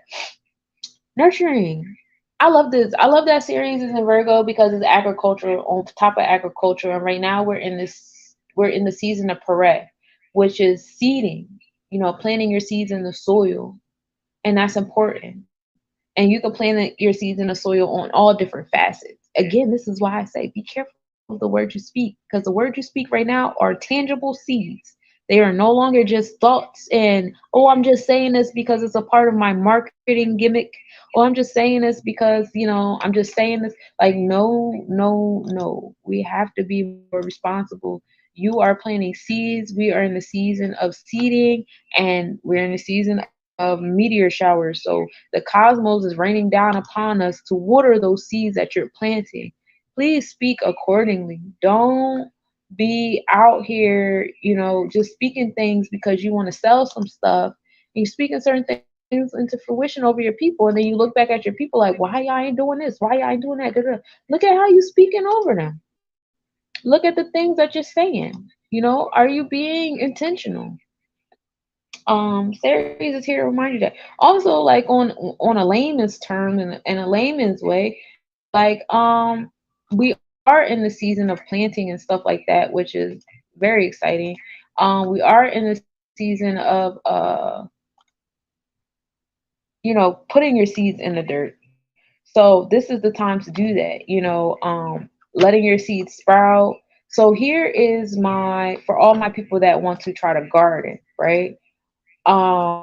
Here is my input, my intake on you guys doing that during the season around this time, because it's still kind of cold outside, which I'm very sad about. I was in Philly on Wednesday. The bees are everywhere and they dead because it's cold outside. I felt so bad. I'm like, nobody is paying attention to all these fucking bees on the sidewalk. That's wild. But okay, so this is the time to where you would get like little Ziploc baggies and paper towels, and you're gonna wet the paper towel, and you're gonna put the seed on the paper towel, and you're gonna put it in the Ziploc baggie. And what this does is it creates humidity, and this is how you get your seeds to sprout. Any seed, apple tree, mango tree, orange tree, lemon tree, the cherry seeds. It doesn't matter what seeds we're talking about. This is how we're gonna get them to sprout. And that's in alignment with Ceres being a Virgo energy. That's what we're doing with it. So now we can get into the third eye chakra. This is the ajna. This is command by command beyond wisdom. All right. We got, so the command beyond wisdom, we're dealing with the left and right, side. The right side is your creative side and spiritual side. That's when we're dealing with the moon and all set. And then you have your left side, which is logical and rational, which is when we're dealing with the sun or Heru. All right. So when we're dealing with Heru, we're dealing with the new beginnings because, like I said, the sun is in Aries and the eighth house on Pisces. So new beginnings, transformation, death, and rebirth, tapping into your solar plexus chakra as well as your sensual chakra at the same time. So all of that is in alignment with the sun. In the Vedic chart, we are still in Pisces, still in that energy where, again, this is also coming back to why we're still going back and forth with the weather. It will be warm, then it'll be cold. It'll be warm, and it'll be cold. And that's because even though we're in the Aries energy, which is fire and sun and heat and shit, we're still in the like, well, kind of like Pisces on the other side. So we got a couple more weeks, and then it's going to really be in our favor. Then we have all set again. I told you guys the moon is in Virgo right now, and then it's in Leo on the Vedic chart. So you got, paying attention to detail, order, being of service, helping individuals, being practical, thinking without falling into the black holes of Virgo. We're gonna get into that momentarily. Um, but then also on the feelings of self, like it's time to be courageous. It's time to be a leader. It's time to really like step into your power. You guys deserve the royals and riches that you are. And if you're not allowing yourself to have that, like you really need to start. Now, when we get into the emoji side of our third eye chakra, we're dealing with, again, all set, which is the moon. Palace is over here. Now, Palace is like the asteroid of arts and wisdom. These are the genius qualities that you overlook in yourself. I talked about this with y'all today because today is Monday. So I know you guys heard this if you heard it in my astrological update today. Um, Self-defense, justice, and strategy, those are on the forefront today. A lot of you guys are walking around with this helpless, hopeless because you're buying into the marketing strategy I just got done telling leaders to be mindful of. Now, for those of you guys who are really buying into this, feeling like, oh my God, I don't have enough time, I don't have enough time, relax, hold your tits. You got a lot of time. Energy is not created or destroyed. We do not die. You might no longer have use for your physical vessel that you're in, but your energy does not die. So chill out, baby. You'll be all right. Um, we have been, indoctrinated with the ideal of death and all that different stuff, but it is not what we think it is. It's not what's been taught to us at all, by any means at all. So tap into your genius qualities, tap into your inner intelligence, tap into your ability to strategize, come up with a game plan. You're not out of time, you have plenty of time.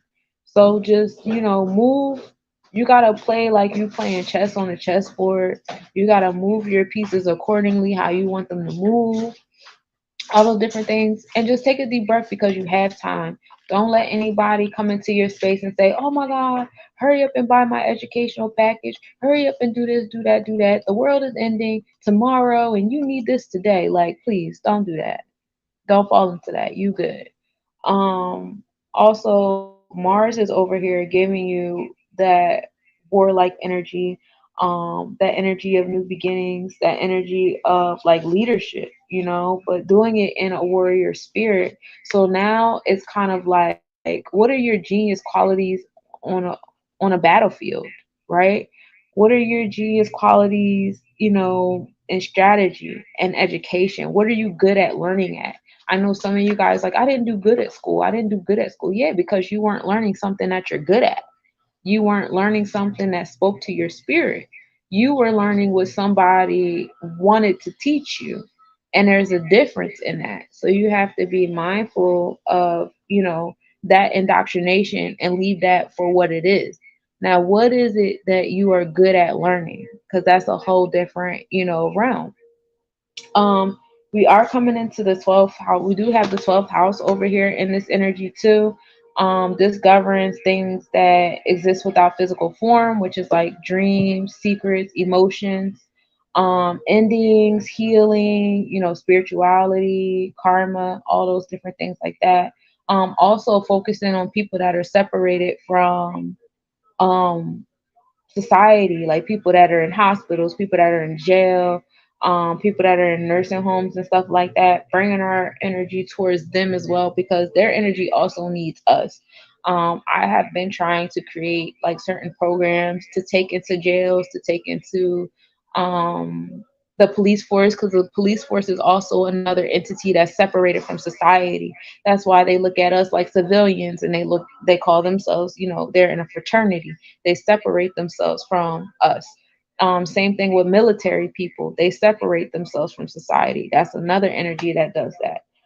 But that's all 12 house vibes, for my spiritualists out there, those are probably different circles you might want to direct your energy to, your attention to. When you get into your experiences of your third eye chakra, we're getting into Lilith energy.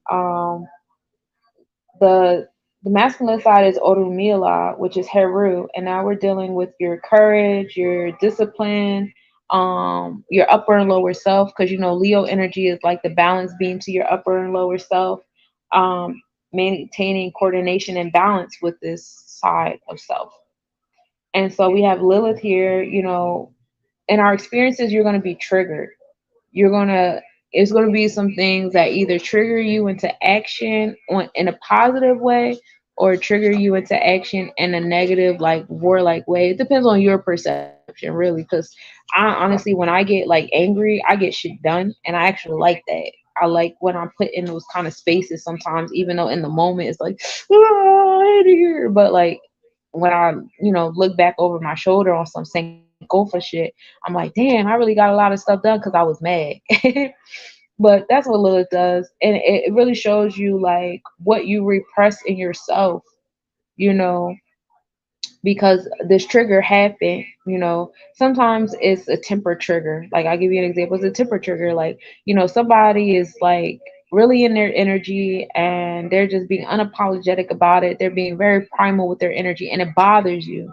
And it's like, this bothers me because this is something that I was indoctrinated to suppress in myself. So how dare you be unapologetic with your expression of such an energy that I was told to, suppress. So, coming into that space of rebellion.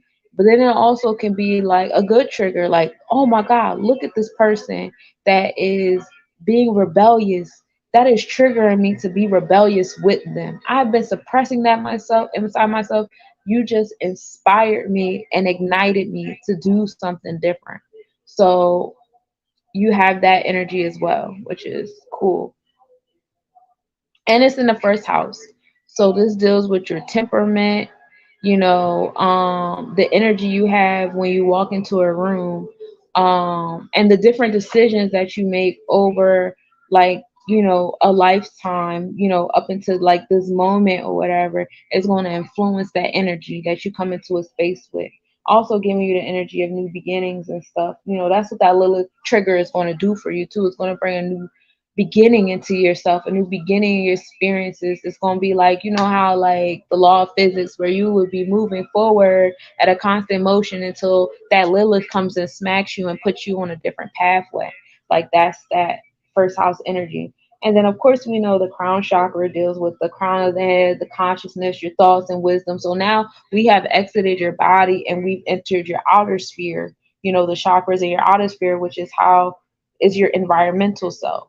How are you interacting with your environment? How are you interacting with the energy of other kingdoms, of the celestial energy, with the universe? How are you taking downloads? How are you putting up uploads? It's not always just about downloading and taking messages from spirit.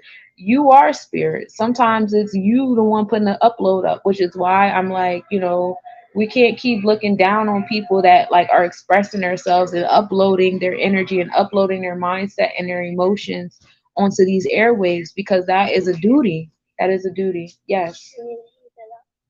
Okay, you have to wait. So we just got through the equinox. This is a little diagram that shows how the December and June solstice goes and the equinox in the middle.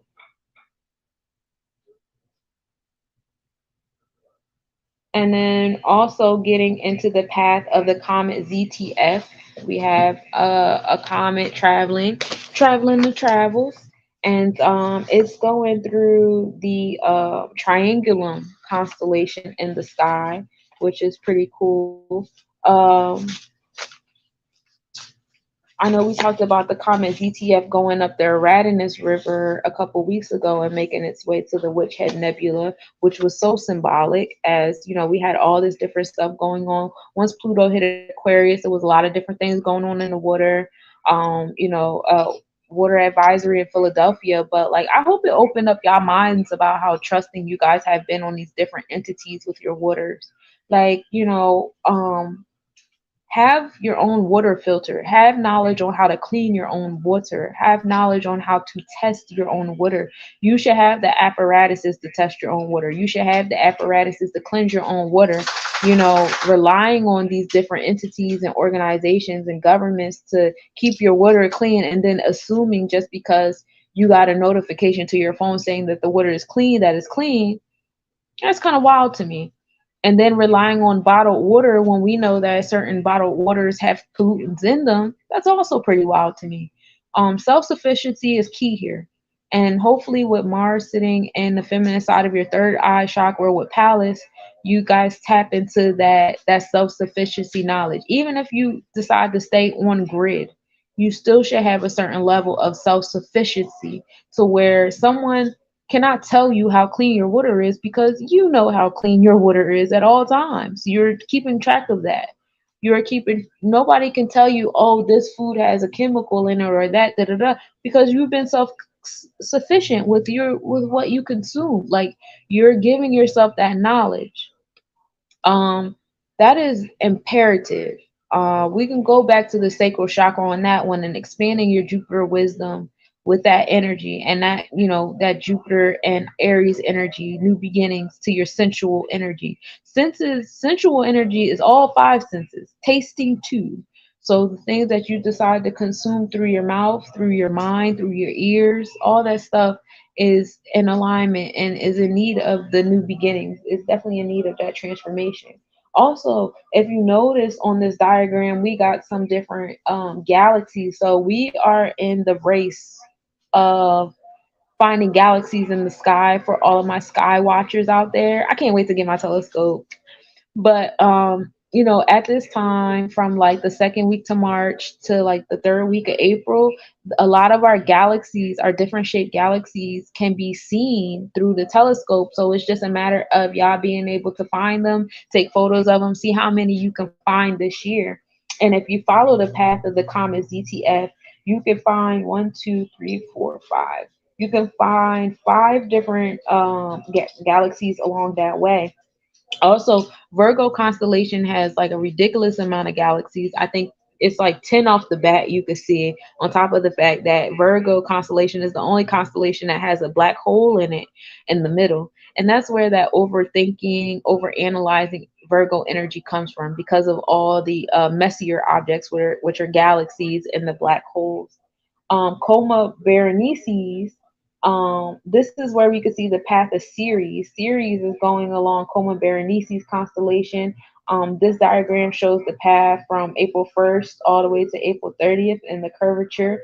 As right now we're at a plateau, and by the middle of April, Ceres will start being on the descending node, so it'll start seeming closer and brighter to us. And this diagram, which I really, really like, it shows the pathway of the moon throughout the month leading up to the total annular solar eclipse. So you see the moon starting off April 6th.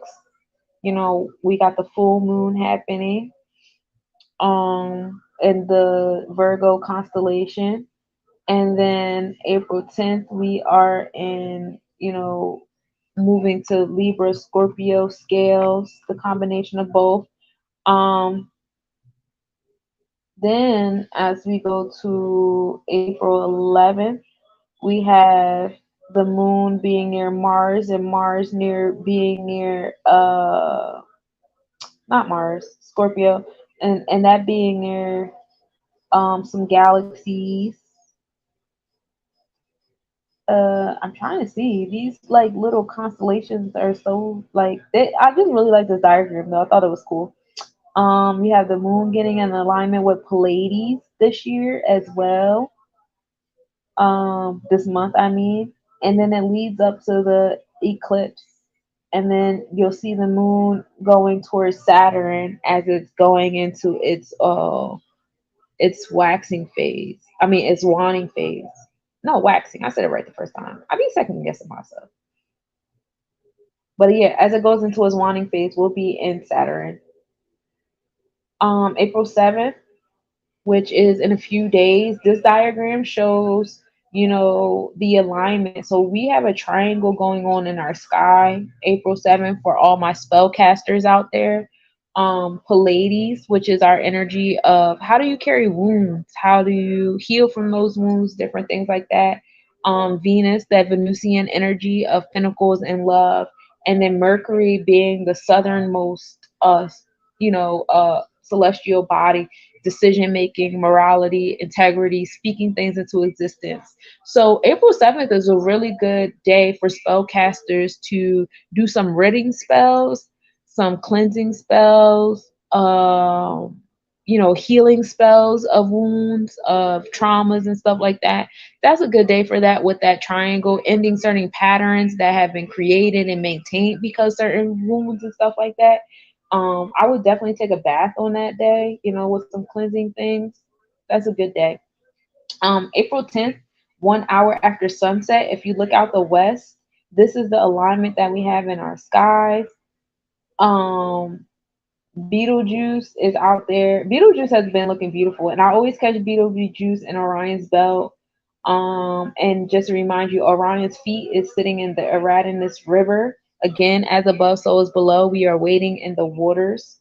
Um, our warriors are waiting in the waters, all that fun stuff. So, like I say, y'all got to be very mindful of y'all waters. There's a reason why they're being polluted. As above, so is below.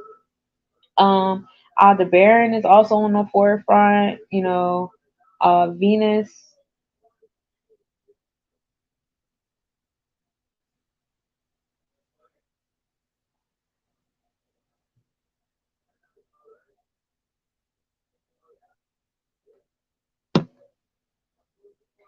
You have Venus creating like a bit of a line, a portal in alignment with Uranus and Mercury.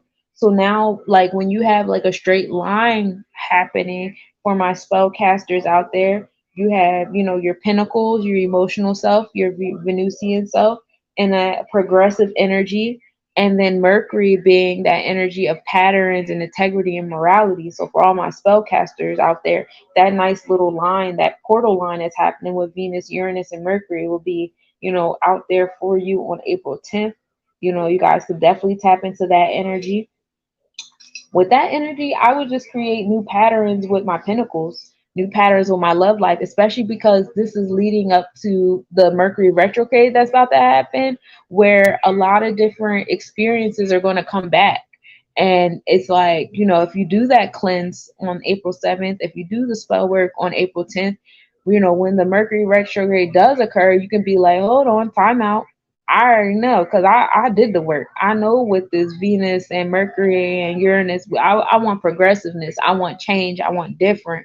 I want to tap into that eighth house. I want to tap into that Aries energy, and you can speak that into existence because, like I said, Mercury is in Taurus energy. So whatever you speak is being solidified, and it's being solidified in new beginnings because we're still in that Aries constellation. April 14th, if you look out west in the sky, you'll see Mars hanging out in the Gemini constellation, creating a triangle with Pollux and Castor. Pollux and Castor are the Gemini twins, bringing that energy of morality and immortality, bringing that energy of like community, communication, your direct network of people with that warrior like energy. This would be a nice space to like try to align with your tribe, start building some things for your root chakra, start building some new beginnings with your tribe, with people you're supposed to be building with. That's a nice triangle to manifest that inside of. um Again, you're going to start to see Betelgeuse be lower in the sky, as Orion is usually high in the sky in the wintertime, but that's how we're moving out. We're moving out. Orion is starting to set in the southwest. Sirius and Procyon, both of our major stars, and our major and minor Canis, our dog constellation. They're in the forefront, and they create a nice little triangle with Betelgeuse, which is the chip on Orion's shoulder. That's another, triangle that you can make with, we know dogs is man best friend. Again, bringing that alignment of tribe, that alignment of, I say warrior like spirit. I always try to speak into, existence. Like I'm very like V for Vendetta triggers my Lilith. Like I'm here for that kind of energy. So that's what I get from this alignment of stars. And then you also have a triangle happening with Venus being at the utmost, but it's more like an obtuse triangle happening with Venus, Pleiades, which are your wounds, and Aldebaran, which is the eye of Taurus, um, which is bringing on like that super heartfelt energy. And oh yeah, okay, so these are the messier objects of Virgo constellation. Again, we are in the race for finding the different galaxies for my telescope, sky watchers and stuff. These are the different galaxies that you could catch in the Virgo constellation. It's so many. Virgo is so dense. It's so wild. That's why she looked like she fallen into the sunken place in the sky. But this is what the total annular solar eclipse is supposed to look like. And we won't be able to see it in the northern hemisphere, but we'll definitely be able to feel it. Um, and then this is what the sky is going to look like on April 8th. So let me get into the forecast with you guys. So what's today? April. Well, we could start off on Monday. Monday is April 3rd. We had a 92% waxing gibbous moon. We're still in that mood of endings, building things up. The moon rose at 5:01 p.m. and setting at 5:49 a.m. We're in that Virgo zodiac energy, the first house of our temperament, and bringing that to the courageous energy of Leo. The sun rose this morning at 6:48 a.m. and will be setting at 7:25 p.m. The International Space Station was visible from 7:57 p.m. to 8:06 p.m. and then again from 9:35 p.m. to 9:39 p.m. Orion is southwest in the sky. I just talked about that, going towards the west belt to the left points of Sirius and right to Aldebaran, which we talked about is in the Taurus constellation. Also, Mercury entered the Taurus zodiac at 11:11 a.m. today. Now, this morning, which is April 4th, 2023, we have the 96% wax and gibbous moon still in that moon of endings, building things up. The moon rising at 6:03 p.m. and setting at 6:11. Now we are in the Virgo zodiac energy in the second house, which is ruled by Virgo. So we're bringing our pentacles, how we feel about ourselves, what we think about certain things, our emotional stuff, all that different stuff like that, and be very analytical about it, and also be of service to someone else, help uplift their pinnacles, help uplift how they feel about themselves today as well in that building space. The sun is going to rise this morning at 6:38 a.m. and will be setting at 7:26 p.m. The International Space Station will be visible from 8:46 p.m. to 8:53 p.m. And then our two dog stars, Procyon and Sirius, that I talked about, they're going to be aligned with um yeah, they're in line. They're in alignment. I just talked about that. My bad. Saturn has an early AM visibility at 5 a.m. It'll be 10 degrees above the east horizon line, and you'll be able to spot the Titan moon on Saturn this morning for my sky watchers. I actually saw Saturn yesterday evening as the moon was setting. Oh my goodness, so bright, so pretty. Messier 94, which is a galaxy, is going to be at midheaven at midnight, and this is coming from the Canis Venatici constellation. And then also Vesta enters the Aries constellation today. It'll be at 30 degrees Pisces at 5 p.m. Eastern Standard Time today. So Vesta is our passion self. So now we have our passion not only being in Aries zodiac, but it's an Aries constellation too. Straight new beginnings happening from you stepping into your passionate energy. I love that. April 5th, we have the day starting off at a 99% waxing gibbous moon. We still in that moon of generation, building things, getting some reciprocation for the things that we have built. The moon rising at 7:06 p.m. and will be setting at 6:32 a.m. We are in that Libra zodiac energy. We're balancing the scales on this day. We are finding justice. We are finding We are finding order, focusing on our heartfelt self with this energy, and that's in the second house. So we are being very analytical with the energies and materializing the pinnacles. Can you warm up that plate for Miles? The sunrise at 6:37 a.m. and will be setting at 7:27 p.m. Mars and Teja posterior will be in conjunction today at nine. Conjunction on the 5th at 9:25 a.m. Mars will be 2.9 degrees north. Minimal angle at 5:50 p.m. Mars will be 2.9 degrees north, and we'll be able to observe that at 18 p.m. with a 2.8 degree north separation. Teja posterior gives off the energy of Mercury and Venus. Um, this is located in the Gemini constellation. It's located at the back foot of the Gemini constellation. Mercury and Venus is kind of like, seeing the beauty and the decision making skills, kind of like a bougie energy. Being protective, health, goodwill, decision making in the spaces of beauty. The moon in Parima will be at minimal angle at 1:15 p.m. The moon will be 1.1 degrees south southwest. Conjunction will occur at 1:57 p.m. and the moon will be 1.2 degrees south. We'll be able to observe that at 8:15 p.m. with a 4.4 degrees southeast separation. And Parima is in the Virgo constellation, so now it's still giving us that energy of Mercury and Venus, the decision making mind going towards things of beauty, also speaking things into fruition and solidifying, which is in divine alignment with Mercury entering the Taurus zodiac earlier yesterday. The International Space Station will be visible from 7:58 p.m. to 8:08 p.m.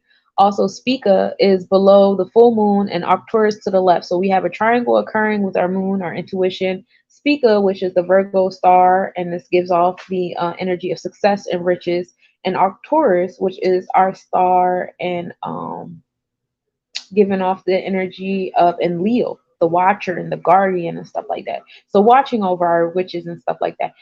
And when I said that triangle, that just made me think of like the Federal Reserve really trying to hold on to their shit. Don't let go of the ship. Fuck them. But yeah, y'all don't let go of y'all ship neither. The jewel box, which is an open star cluster, will be at midheaven, which is the Kappa Crucis constellation. On April 6th, we'll be at a 100% waxing gibbous moon. The moon rising at 8:11 p.m. will be setting at 6:35 a.m. We are going to be in the Libra zodiac energy, still bringing on that energy of Maya, of balance, bringing that to the second house of our pentacles and how we feel about things and being analytical about that because Virgo. This moon is the pink moon. It's called the pink moon because and when Native Americans were, naming everything, this was the time where all the pink flowers would bloom, at this time. So this pink moon, I know you guys see all the beautiful, cherry blossom esque kind of flowers blooming outside, and it's a beautiful sight to see. The sun will rise at 6:35 a.m. and will be setting at 7:28 p.m. The full moon will rise at 12:35 a.m. That's when the Earth is between the moon and the sun, so it gives off the image that the moon is a full orb. The moon and Spica will be at minimal angle at 2:52 p.m. The moon will be 2.6 degrees north northeast. Conjunction at 1:23 p.m. The moon will be 2.8 degrees north, and we'll be able to observe that at 8:32 p.m. with a 4.3 degree east northeast separation. So you have that Mercury and Venus energy in alignment with the moon again, still giving you that intuitive space of like speaking. Like I really want y'all to be mindful of the shit that y'all speaking, especially this season. Be mindful because this is the season of seeding. You are planting seeds. So like if you're speaking like destruction and death and woe it's me over your people because of what some other entity is doing, whatever your theories are of what some other entity is doing because you're not minding your own business, like bro, be mindful. Like you're a whole, like I'm really speaking to my community leaders and my spiritual leaders on this one. Like y'all are planting seeds of fear, the same shit that the news does. And it's okay to inform, but if you're informing irresponsibly, like the energy that people who are afraid give off is not good, and that is not the seeds you want to plant because those are the flowers that's going to grow. And here you are tiring yourself out because instead of you empowering people, you put fear in them. So now they're really waiting for a savior. Now they really don't feel independent. You know what I'm saying? So be mindful of the seeds that you speak. And that's what these planet alignments is really, really, really trying to tell y'all. Mercury will pass the star, the Hamal star, at 8 degrees, which is in the Aries constellation, giving off that warrior like energy. Bring that to your decision making mind too. New beginnings, warrior like spirit. The sun will also be entering the ninth house. And that's bringing, your experiences up to expansion. Your experiences are going to start to expand. You're going to start getting higher education, opportunities to travel to different places. Also, Venus will be entering the Taurus constellation at 6:33 p.m. I like those numbers. We'll be at 0 degrees, 0 latitude in Taurus constellation. So you have Venus in the Taurus zodiac and in the Taurus constellation, really bringing that fixated energy to your emotions. Like whatever you feel at that moment, you're gonna be fixed on it. April 7th, we're at the 99% Juan and Gibbous moon. When we come into the Juan and Gibbous moon, now we're in the moon of cleansing, but we're cleansing. Initially, we are cleansing tangible things. We're taking away the things that we could see, cleaning your space and stuff like that. The beginning of the month is when you do the this is new moon to new moon, so I was about to give a bad analogy, never mind. But anyway, the moon rising at 9:19 p.m. I love that number, and setting at 7:17 a.m. We are in the Libra zodiac energy in the third house now of communication and community, and your neighbors and all that stuff in the Libra. So finding balance and fairness and justice within your community. The sun rising at 6:34 a.m. and will be setting at 7:29 p.m. The moon will be on descending node, so now the moon is going to start to look like it's getting closer at 9:50 a.m. The latitude will be 0, and then it will start getting closer. The International Space Station, we can wave hi to our friends in space, will be visible from 8 o'clock to 8:07 p.m. Vega, which is our summer star, is going to begin rising in the northeast. Yay! Jupiter Comet 364P Pan-STARRS, which is at a magnitude 12.3, will be visible around the Vulpecula constellation. For all my star watchers out there, you want to catch that comet. April 8th will be at a 95% Juan and Gibbous moon, still cleansing our tangible things. The moon rising at 10:30 p.m. and will be setting at 7:54 a.m. We are in the Scorpio zodiac. Now we're bringing transformation with the cleansing. We were bringing balance at first. Now we're transforming within our community because we're still in the third house. The sun rising at 6:32 a.m. and will be setting at 7:30 p.m. So the west side of the moon crater Grimaldi will be tipped into view for all my sky watchers. The moon in Zubin el-Janubi will be at minimal angle at 7:21 a.m. The moon will be 2.2 degrees south-southwest. A conjunction will occur at 8:54 a.m. The moon will be 2.3 degrees south, and that will be visible at 5:41 a.m. with a 2.3 degrees southwest separation. Now, Zubin el-Janubi is a star in the Zebra in the Libra constellation. So even though we have moved on to the Scorpio zodiac, we're still in the Libra constellation with the moon. So we're still bringing on the southern scale, the southern claw. This is all about redemption. This star is giving off the energy of Saturn and Mars. So around April 8th, you can expect some energy as far as like, around, usually the pattern is the government comes out with some law or somebody shoots something up and somebody gets sentenced to something. That's usually what this pattern with Zubin el-Janubi does, because it's really like the redemption of slaves. Like, I'm taking my people back.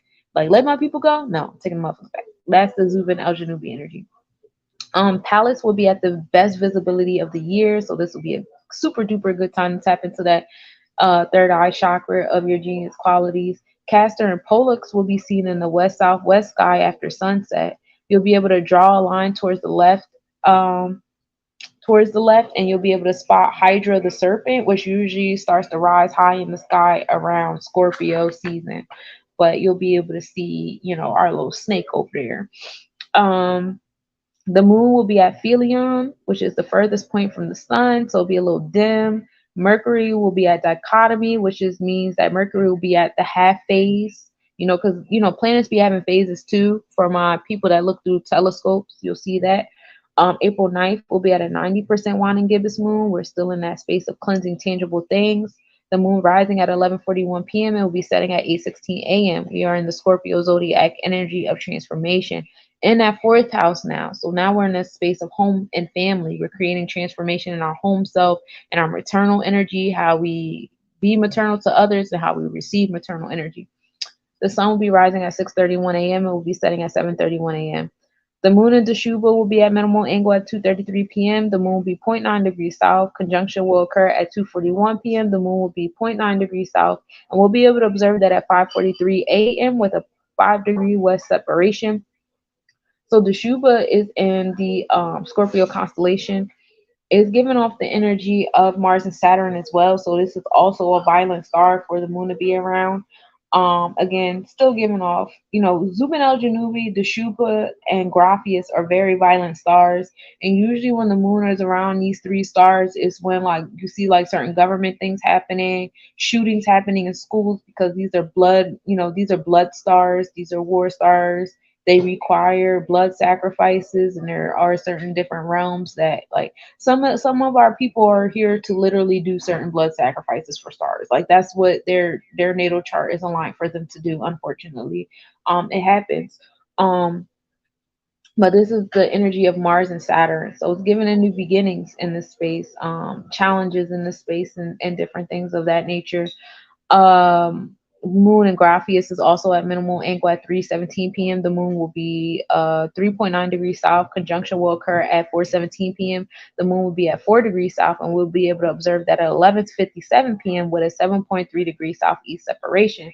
So Graphias energy is still in the Scorpius constellation, still giving off that Mars and Saturn energy that I just talked about. Also, the moon will rise close with Antares, which is an orange star in the Scorpius constellation. This is the heart of the Scorpion constellation. It gives off the energy of Mars and Jupiter. So after we get past the Mars and Saturn with the challenges and stuff like that and the restrictions, then we start to soften up with the generosity. All right. So it's like, oh, you went through those challenges, you rose above those challenges, you allowed those challenges to assist you in creating boundaries and discipline and infrastructure and stuff. Cool, you won the battle. So here's your reward, says Antares. That's the energy Antares is. You had to go through all that shit. April 10th, we start the day off at an 82% waning gibbous moon, still in that moon of cleansing. There is no set time for the rising, so we won't be able to see it in the AM too much.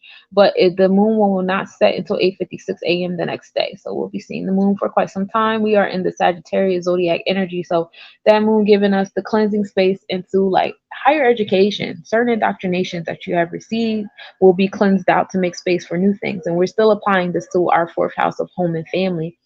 The sun rising at 6:29 a.m. and will be setting at 7:32 p.m. The moon in Aries will be in conjunction. Now it's giving your intuitive energy, that generosity it needs after it done survived them Saturn planets. Them Saturn stars. Conjunction at 1:32 a.m. The moon will be zero point 0.8 degrees north. Minimal angle at 2:23 a.m. The moon will be 0.7 degrees north northeast, and it'll be visible at those respective times. All right. The AM visibility of the Pisces constellation will occur for my star watchers. Venus and Pleiades will be in conjunction at 5:07 p.m. Venus will be 2.6 degrees south. Minimal angle will occur at 7:22 a.m. Venus will be 2.6 degrees south southeast. This will be visible at 10:22 p.m. with a 2.6 degrees southeast. 2.6 degrees south separation. So with this energy, it's really tapping into like your wounds. Like, how are you healing from your wounds? How are you doing? How are your emotions in that space? And you might get triggered. You might be greeted with a certain instance that brings you back to a certain kind of wound that needs to be addressed and stuff like that. Allow yourself to do that, because Mercury is in Taurus for you to be able to speak on those things. Venus will be 3 degrees south of M45. For those of you that are trying to catch these galaxies, watch for Venus, because that'll be the next galaxy you can catch nearby. Venus is also entering the Gemini zodiac on this day as well. So you get that nice little taste of Venus, touching Pleiades, and Venus being in Taurus, Vedic and tropical, and then we move right into Gemini zodiac at 11:44. I love those numbers.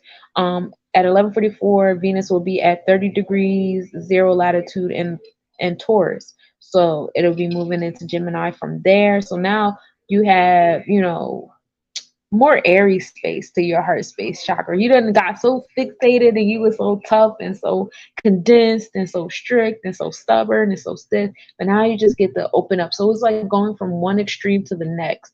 So for a lot of you guys, especially for me, because my Venus is in Virgo, so even though it's an adaptable, it's a mutable sign, it's still Earth.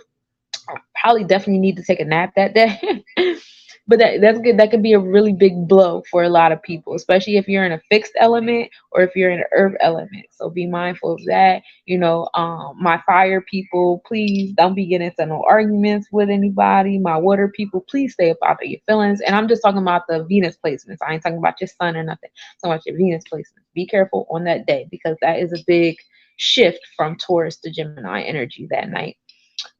April 11th will be at a 73% waning gibbous moon, still in that moon of cleansing. The moon rising at 12:52 a.m. and will be setting at 9:46 a.m. We are in that Sagittarius zodiac energy, still expanding our education, expanding ourselves, traveling in that fourth house of home and family. We are creating that transformation with that education. The sun rising at 6:27 a.m. and will be setting at 7:33 p.m. Now, for my comet watchers, Pan stars C 2022 A2 will be in conjunction with the sun at 5:35 a.m. That comet will be 37.4 degrees north northwest. All right, so you guys can, catch that comet real quick.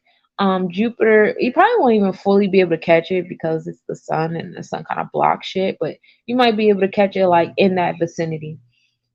Jupiter, well, it's north northwest, so it'll be a little bit above the sun, but you know how like the sun rays go, so at your own risk. Jupiter will reach its max brightness at 10:16 a.m. So you might be able to, catch. Jupiter's going to be really beautiful that night if you don't be able to catch it that morning right before the sun rises.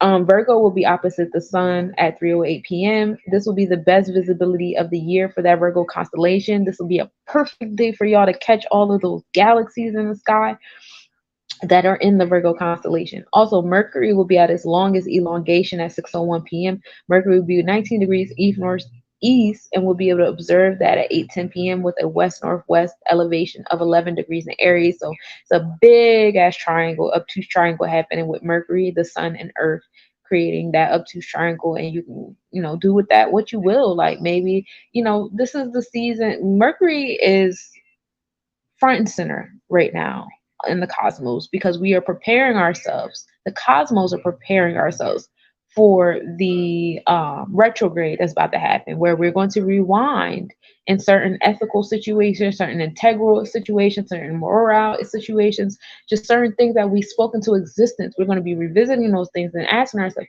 is this really what I want? Is this really in alignment? So please pay attention to all these Mercurian flavored stars, all these Mercurian triangles, all these Mercurian places and conjunctions leading up to that retrograde because they're literally preparing you. These are literally Easter eggs leading you up to that energy. All right. The moon will be at max declination at 11:08 p.m. at 28 degrees.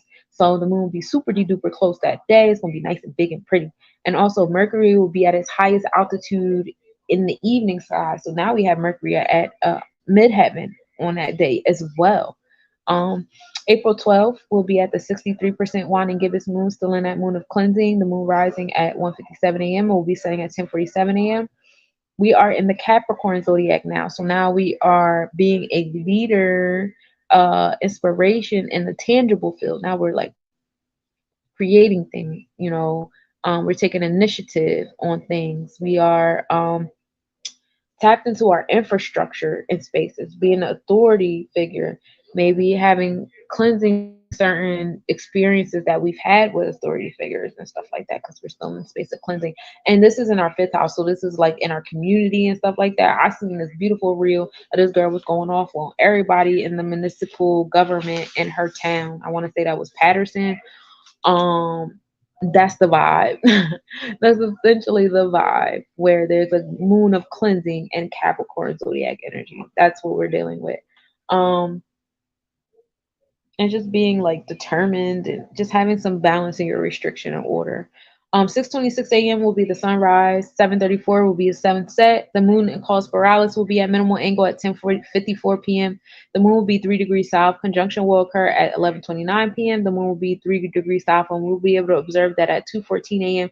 with a 3.6 degrees south southeast separation. Excuse me, tongue-tied. Cause spiralis is in the Sagittarius constellation. So even though we're in the Capricorn zodiac, we're still in the Sagittarius constellation. So that's still giving us that energy of expansion. This star actually gives off the energy of Jupiter and Mars. So it's giving us the new beginnings and our generosity, new beginnings and our intellect and our wisdom and stuff like that. which is, you know, very exciting, given the optimistic energy and being adventurous about this new beginning. Like you can't wait to start these new things that are going on. But be mindful we're still in that intuitive space of cleansing. So like this is more so like, we're planning under this moon. If it was waxing and we were building, then that would be different. Um, the Jupiter and the Sun will be in conjunction at 7:58 a.m. The Jupiter will be 1.1 degrees south. Jupiter again being that energy of wisdom and generosity and expansion and optimism and stuff. And it's going to be in your experiences. So not only are you going to feel this Jupiter energy and your moon, but you're also going to feel this Jupiter energy in your sun. So April 12th is the day of adventures. April 12th is the energy of optimism and just, expanding yourself, trying new things, maybe tapping into some downloads. If you have an oracle deck, utilizing the oracle deck, tapping into your sage and your wisdom and stuff like that. April 13th, we're at the 52% waning gibbous moon, still on that moon of cleansing. The moon rising at 2:52 a.m. and will be setting at 11:58 a.m. We are in that Capricorn zodiac energy, in the fifth house, bringing that to like our inner child, our childlike self, the dramatics, um, all that fun stuff. We are expanding ourselves, expanding our energy with our inner child. The sun rising at 6:24 a.m. and will be setting at 7:35 p.m. The moon in Albalda will be in conjunction at 5:08 p.m. The moon will be 6.7 degrees south. Um, for those of you guys who don't know, Albalda is the star in the excuse me, Sagittarius constellation. So even though we are in the Capricorn zodiac, peace, even though we're in the Capricorn zodiac, we're still in the Sagittarius constellation. So it's still giving us that energy of expansion and stuff. This star is actually located in the back head of the Archer for all my star watchers out there. This brings on the energy of harvest and gain, building. It's also the star of the traveler. So, Jupiter is like, hey, what about me? I see you doing all that stuff with, Mercury over there. Jupiter wants some attention too. So, that's what's happening. What else is happening? Oh, the last quarter moon is happening as well. The last quarter moon will be rising at 5:12 a.m. and it'll be best visible right before sunrise. Um, where is that page at? Oh, the last quarter moon is the moon of transition. So we've been, getting rid of all the tangible stuff in our space. So now that is all gone, now we can go back to the drawing board and say, okay, so what are our goals right now? What are our aspirations? What are we trying to achieve? What are some changes that we need to achieve them? Because the rest of this waning phase, once we get into the waning crescent phase, we're going to start moving into cleansing intangible things. Now we're cleansing mindsets and behaviors and subconscious stuff and lineage shit and all that stuff like that. Spica will be opposite the sun at 8:39 a.m. It'll be the best visibility of the year. That's that Virgo star, because Earth is in Virgo right now. Jupiter is going to be at 10:37 a.m., the furthest distance to the Earth, which is called an apogee for all my astronomers out there. So that generosity is going to be way, way out there. You got to travel for it. You're going to have to do a little bit of work for that generosity. The evening visibility of Libra begins, so we'll start seeing those Libra scales. The north pole of the moon will be tipped into view at 11:49 p.m. The longitude will be 1.7 degrees west. Mars will cross double star Mepsuta Epsilon, which would be, for my star watchers, a sight to see because the last time this happened was April 8th, 1976, which was around the time that, Pluto was really getting settled into, Aquarius energy because we know the last time Pluto was in Aquarius was 1775, but, we do the retrograde and then we come back. So even though we're in Aquarius right now with Pluto, once Pluto goes in retrograde in like May, by like July-ish or whatever, we'll be back in Capricorn and we won't be back into Aquarius until like October, November-ish, getting ourselves back settled in. But yeah, so 1776. It was a good year. Centaurus A constellation will be at midheaven as well. For my people that love the centaurs, that's a very sexy day.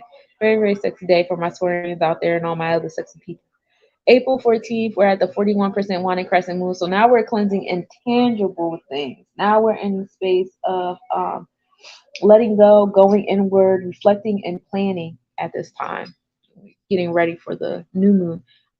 We are in Aquarius zodiac energy at this time, so that's like bringing innovative, revolutionary type energy, bringing it to our everyday routines, our habit, and our wellness of the sixth house, and that's helping us create a new infrastructure because that's what Capricorn is ruling over, the sixth house. The sun rising at 6:23 a.m. It will be setting at 7:36 p.m. The moon and Pluto will be in conjunction at 4:33 p.m. The moon will be 3.1 degrees south. Minimum angle will be at 5:28 p.m. The moon will be 3 degrees south southeast, and we'll be able to observe that at 3:58 a.m. with the 8-degree east southeast separation. So you have your intuitive energy in alignment with Oya. Watch the waters on that day. It's gonna be a crazy water day. I really I predict rain, some type of storm somewhere. Watch the currencies, different things happening with our currencies. That'll definitely be a big day for that. Oya is on the masculine and feminine side of our root chakra right now. And, that eighth house is all over our solar plexus and sacral chart. So, I will really watch that eighth house energy. Aries is going to pass close to the sun at 10 degrees. It will not be visible for a few weeks because that's just how, that works. So we're basically getting a new beginning, like a new moon type of energy with that Aries energy, that feminine energy we talked about. It'll also be the furthest from Earth because it'll be the closest to the sun. The Whirlpool Galaxy M51 and Canes Venatici will be at midheaven at 42 degrees northeast horizon at 9:11 p.m. For all my people that's trying to catch these galaxies. I'm giving y'all some keys, bro. Y'all gonna find these galaxies. I bet y'all better put like a little thank you, sunshine. You gave us the coordinates. Like, I need one of them. Thank you. Omega Centauri will be at midheaven, and that's best seen from the southern hemisphere because from where we're at, it's going to be on the horizon. So from where the southern hemisphere is going to be at, it's going to be like, oh, what's here? Like, April 15th will be at a 30% waning crescent moon. This moon is rising at 4:15 a.m. It will be setting at 2:30 p.m. We are in the Aquarius zodiac energy, being revolutionaries, being innovative, doing things different. Being original and detached and self-knowledge and all that fun stuff, being one with the people and applying that to our daily routines with the sixth house and allowing that to create infrastructure. The sun will be rising at 6:21 a.m. It will be setting at 7:37 p.m. The moon and Deneb El-Jeldi will be in conjunction at 6:21 a.m. Minimal angle at 10:48 a.m. The moon will be 3.1 degrees south southeast and will be able to observe that at 5:38 a.m. with a 3.7 degree separation. Now, Deneb El-Jeldi is a star in the Capricorn, constellation. So even though we're in the Aquarius zodiac, we're still in the Capricorn zodiac, Capricorn constellation. Excuse me. It's getting late. After a while, like I don't be functioning no more. This is when I usually just meditate and I just be chilling and listening to music. But Deneb El-Jeldi gives off the energy of Saturn and Jupiter. So we got the challenges and a generosity at the same time. This is when, like, for all my business owners and my traders, this is the time to tap into your business self. This is the time to tap into your business mind because this star right here in alignment with your intuition is going to give you those aha moments in your business. That's when you start getting a lot of the downloads on the different directions you could take your business in, maybe a new different promo that you got going on, whatever. That's what that energy does. The activity of the pie puppets will begin, and that is a meteor shower coming from the Puppets constellation. The max activity for that meteor shower will be April 24th for all my star watchers out there. I'm excited. I really want to go camping. I really hope by the time the sun enters Aries constellation that it'll be warm enough and I can go camping and catch these meteor showers because I really want to. The equation of time, which is the sundial time minus the watch time, will be 0. The sun will transit at 12:59 p.m. So the sundials will actually show the correct time on April 15th. So if you like to use a sundial, you can definitely use it on that day and it'll be right. Pull out your sundial watch and stuff. Also, the moon will be the smallest distance to the earth at 11:54 p.m. So that moon is going to be that crescent moon is going to be super skinny, but it's going to be very pretty. Neptune AM visibility will begin over there in that Pisces constellation. And then Vesta will be entering the Taurus zodiac at 12 p.m. So now you have your passion and your mind. We're talking about our tropical, so we're talking about your thought process. You have your passion entering in that solidification space. Now we're materializing, You're building with it, you're allowing it to affect your self-esteem, value, allow it to bring your pinnacles and stuff like that. That's where we're at with this. So you have up to April 15th to start tapping into your passion. What gets you going? Allow it to bring new beginnings into your space. Allow it to bring opportunities and adventures into your space. Because once it enters Taurus, we're really fixing on them. Now, if you're not in alignment with your passions at that point in time, you're still going to be attracting different situations to get you back in alignment, but they're going to be a lot more forceful because Taurus is a bull energy, and that's a very forceful energy, the very fixated energy. So if you don't fully understand what's going on in the cosmos well enough to rise above it, you're going to fall privy to it. And you're going to feel like a lot of things are just happening to you. I'll give you an example. Like, say you're not tapped into your Vesta energy and you decide, oh, I'm just going to stay at this job and da da da, and things are cool and the pinnacles are great. Well, you're going to get different opportunities. You might go online and see, like, you start attracting a whole bunch of posts of people doing what you're passionate about, and it'll trigger you. You might lose that job. You might get demoted. You might have, like, a HR situation occur or something at that job that makes it more difficult for you to hold on to that job. And that's because Taurus energy will be like pushing you to be like, bro, get the fuck out. Like, this is not what you're passionate about. Like, and if you're still not ready to rise above those cosmos, it's gonna feel like stuff is just happening to you. But it's not happening to you, it's happening for you. You just gotta get in line with alignment with your natal chart. And again, if you need assistance doing that, reach out. That's what I do. That's what I like to do. That's what I'm good at. Um, Also, the sun will be entering the Aries constellation on April 15th. So happy New Year's. Um, we'll be at 30 degrees 0 latitude at Pisces at 2 a.m. So about like 201, 202. We will officially be in Aries constellation energy, which is very, very exciting. New beginnings to our heart and experiences of the heart, and I am here for it. Um, April 16th will be at a 20% waning crescent moon, the moon rising at 4:46 a.m. It will be setting at 3:45 p.m. We are in the Pisces zodiac energy, so like let your subconscious be your guide on this day. We're applying this to the seventh house of one-on-one relationships, the energy of my yacht. The moon will be in alignment with Saturn. It's going to be a vibe. Um, the sun will be rising at 6:20 a.m. and will be setting at 7:38 p.m. The moon and Saturn will be at minimal angle at 12:56 a.m. The moon will be 3.9 degrees south southeast. Conjunction will occur at 11:17 p.m. The moon will be 4.1 degrees south, and we'll be able to observe that at 4:56 a.m. with a 4.5-degree southeast separation. So that's bringing you into a space of, your intuition is going to give you that 2020 vision you need. I just told you about Vesta and stuff like that. It's going to give you them aha moments. This is going to be the day where you be like, you know what, Vesta entered in Taurus. Like, here you go, all the aha moments of when Vesta was in Aries, trying to give you the new beginnings, trying to give you that eighth house transformation energy, and you wasn't paying attention. And then you sit here and be like, oh shit, like that's wild. Like, and that's if you into with Moon and Saturn, applying this to the seventh house, bringing you that justice and that balance and that energy in my art. The activity of the lyrics begin on April 16th as well, and that max activity is April 22nd. The lyrics move at like 18 an hour. This is coming from the Lyra constellation. The Lyra is a musical instrument that was given to Morpheus, who is the god of dreams. He used to play it, and the Lyra was put into the constellations, and is actually used to swoon the floral and the stones. So, playing music for your crystals and playing music for the flowers, it's a good time. It's spring and we out here with our elements. The southern pinwheel galaxy, which is M83. This is a Hydra spiral galaxy. This will be at midheaven for all of my galaxy chasers. At 12:44 a.m. and again at 2:23 a.m. So you can catch that galaxy on that day. I want pictures, y'all. I can't wait to get my telescope. I'm manifesting that. I'm speaking that with my Mercury Taurus. Give me my telescope.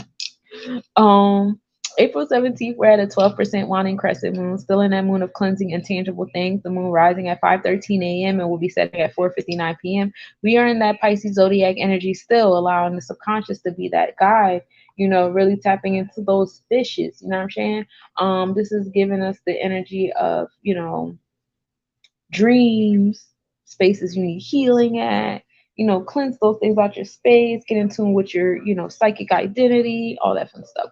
And it's bringing us the vibes of Maya in our one-on-one relationships, being innovative in our social spaces. The sunrise at 6:18 a.m. will be setting at 7:39 p.m. This is the best visibility of Earthshine on the moon just before sunrise. So you'll be able to see like the entire orb of the moon, where it will look like it's full, but it's really not. That's when you see like that blue moon looking. Venus will be the smallest distance to the sun at 9:34 a.m. So Venus is going through its new moon phase.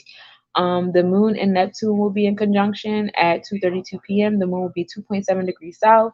Minimal angle will occur at 4:55 p.m. The moon will be 2.3 degrees south southeast, and no, this will not be visible. So, again, bringing your subconscious, your intuitive and your subconscious energy together, bringing your third eye chakra and your sacral chakra in alignment. And Neptune is in the Pisces zodiac and constellation, so like that's a day for heavy downloads. Like for all my spiritualists, like rest, rest, rest. And then also, if you want to do like cards or whatever readings that day, that's a good day to do that too. The moon will also be closest to the sun at perihelion. And then April 18th, we had the 5% waning crescent moon still in the moon of cleansing. The moon rising at 5:37 a.m. and will be setting at 6:11 p.m. Now we are in the Aries zodiac energy, bringing new beginnings to our intuitive spirit. We done had all them downloads yesterday. Now we're allowing it to give us adventures the next day. Transformation with that eighth house over Pisces. So, just I love it here. Like just transformations is occurring, rebirth, tapping into your solar plexus chakra with that Aries and eighth house and letting your sensuality be affected by it. The sunrise at 6:17 a.m. and will be set at 7:39 p.m. The globular cluster M3 in the Canis Venatici constellation will be at midheaven at 37 degrees. It'll be above the east horizon, 81 degrees as far as the south horizon. So for us, it'll be like a little bit above the horizon. But if you're in the southern hemisphere, you can be like, dang, that joint really up there. And that'll be at 1:31 a.m. And that's for all my people that are really trying to catch all of these galaxies in the sky, because, it's a race to see all the galaxies right now. It's a good time. April 19th, we'll be at a waning crescent moon, cleansing that last little bit. Get your corners all cleaned out. The moon will be rising at 6:02 a.m. It will be setting at 7:23 p.m. We are still in that energy of new beginnings, that Aries new beginnings energy, bringing transformations and, letting the subconscious be the guide with all of it. The sun rising at 6:15 a.m. will be setting at 7:41 p.m. The ETA Aquarius begin. The max activity for the ETA Aquarius will actually be June 5th. And they move at 70 an hour. Now that's the one. That's coming from the Aquarius constellation. So now we're coming from that revolutionary, innovative energy. This is going to be our third meteor shower. Okay, so by the time April 19th rolls around, we now have 3 meteor showers popping. ETA Aquarius is our biggest one. The moon and Jupiter will be in conjunction at 2:05 p.m. The moon will be 0.3 degrees south. Minimal angle occurring at 2:35 p.m. The moon will be 0.2 degrees southeast, and occultation will take place, which is kind of like a eclipse. My bad, my brain stopped. I know this will not be visible. So this is kind of like a new moon type energy upon Jupiter, bringing just washing over your generosity, your wisdom, your luck, redoing that pattern in your life, in your space, or whatever. Find out where Jupiter is, learn the patterns of your Jupiter, you know what I mean? Pallas is going to enter the Cancer constellation on April 19th.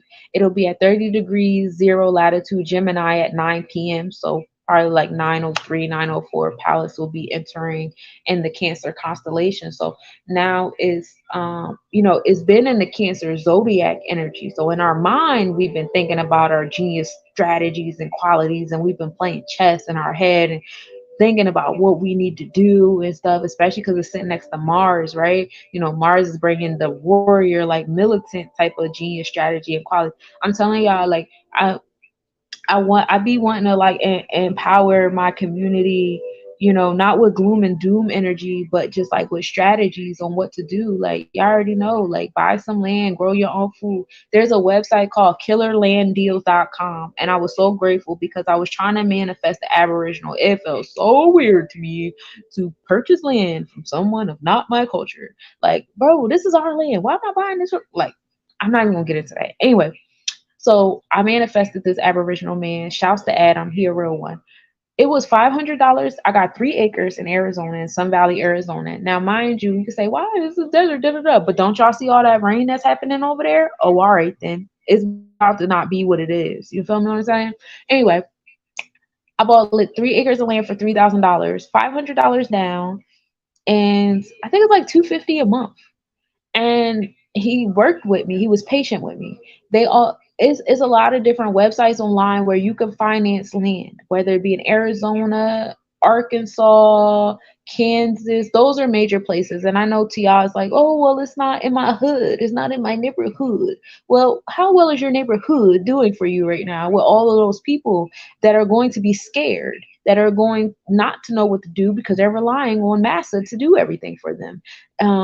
If they don't have what they need, they're going to steal it from you. They're going to rob you. They're not going to think, oh, I need to grow my own food and stuff. No, they're going to say, what do you have in your kitchen? Because look at the indoctrination that's surrounding them, that they're still not willing to rise above. You know what I'm saying? You gotta be very strategic. We playing chess over here, bro. Stop playing with yourself. I'm playing Monopoly. I like Monopoly. It's a great game.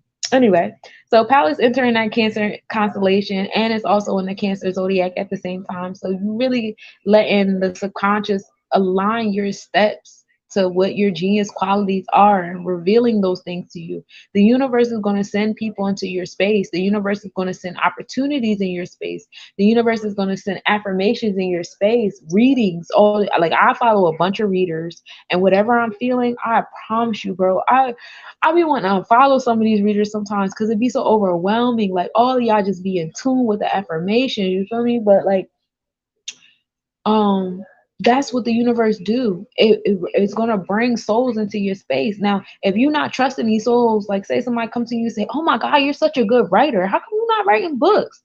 And you say, whatever, letting that roll over your neck, you're basically saying you don't trust the universe. The universe sent that soul to tell you that you're doing a good job and you should expand yourself in this way. The universe intentionally sent that person into your space, in that space and time, to say those things to you. And if you choose to allow that to roll over your back or act like that wasn't said to you or whatever, you're basically distrusting the energy the universe just put into your space. So be mindful of that, things like that. um April 20th is a very special day.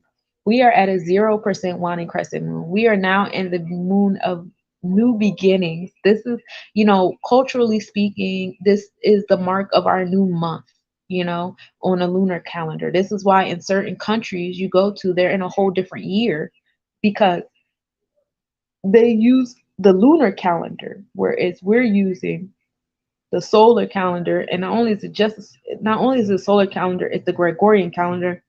And I talked to y'all earlier about April Fools and how the April Fools was what it was and da da da da. So y'all can rewind to the beginning of this video when I'm done to go over that. But we are in the moon of beginnings, right?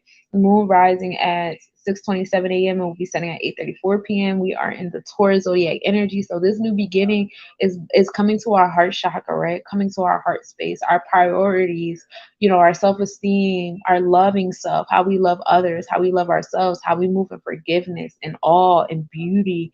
And it's coming with the ninth house energy of expansion. And we know Aries is ruling over the ninth house. So that education, that edification, expansion, the adventures, the optimism, all that stuff is bringing us new beginnings with this new moon. I love it here. The sun rising at 6:14 a.m. and will be setting at 7:42 p.m. The new moon will be rising at 12:13 a.m.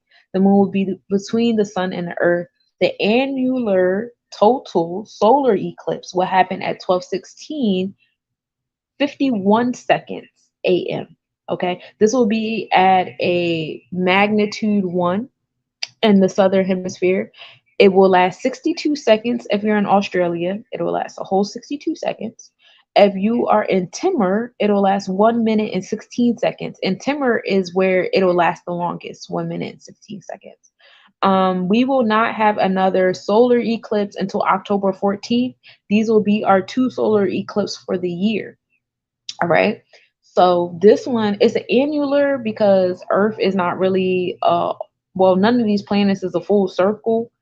They kind of like little like raisin cookie looking things. So because of that, you don't have a full like, covering over the moon. So you'll see a little bit of light around it, which is why it's an annular, but it's still solar because I mean total because the intentions are for it to be total. But because of the angle that the Earth is now on, because our poles are shifting over here, the moon's poles are shifting over there, the sun's poles are shifting over here, and nothing is a perfect circle, so it's not fully lining up, and it's lining up less and less every year as we tilt and really show all of our curves and shit. Yeah, it's the annular total solar eclipse. The moon will be on ascending node at 7:21 a.m. So after this beautiful happening that happens at 12:16:51 a.m., the moon will begin to rise a few hours later. It'll be at latitude 0 degrees at 7:21 a.m. There will be evening visibility of the moon.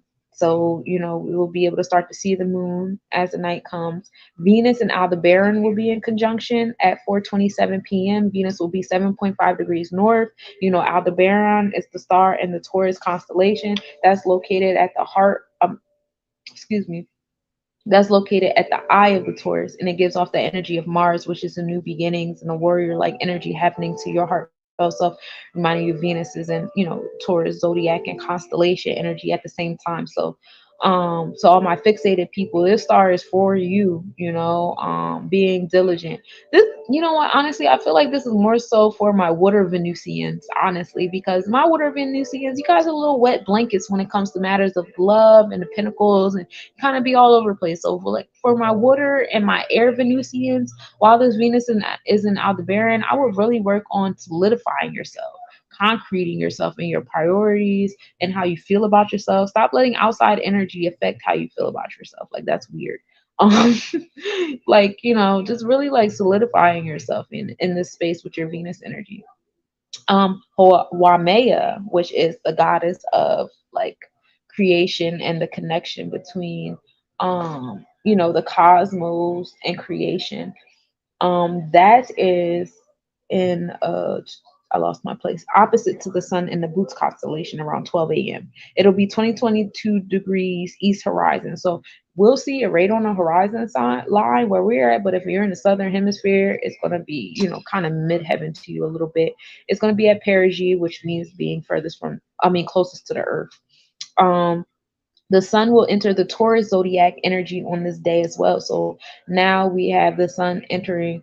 We just had the sun enter Aries constellation, but now on April 20th, we finally have the sun entering Taurus zodiac. So at this time, we'll have the sun, our experiences will be in, love and beauty and, priorities and solidifying things and fixating things and forgiveness and all that stuff like that. But our emotions will still be in that space of like new beginnings, right? Experiences in our new beginnings space. So that's fun.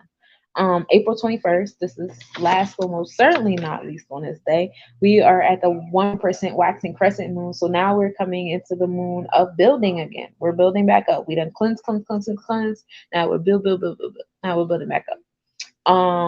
We are building back up the intangible things, our mindset. The moon rising at 6:55 a.m. will be setting at 9:45 p.m. We are building with that heart chakra energy of Taurus in the ninth house. So we're being intelligent with what we built with our emotions at this time and allowing them to bring new beginnings because that Aries energy rules over the ninth house. The sun will be rising at 6:13 a.m. and will be setting at 7:43 p.m. The moon and Mercury will be in conjunction at 2:45 a.m. The moon will be 2.7 degrees north. Minimal angle will occur at 4:02 a.m. The moon will be 2.6 degrees south-southeast. And no, this will not be visible. So this will be like a new moon energy with Mercury cleansing over your decision-making mind and your morale and your patterns and all that fun stuff.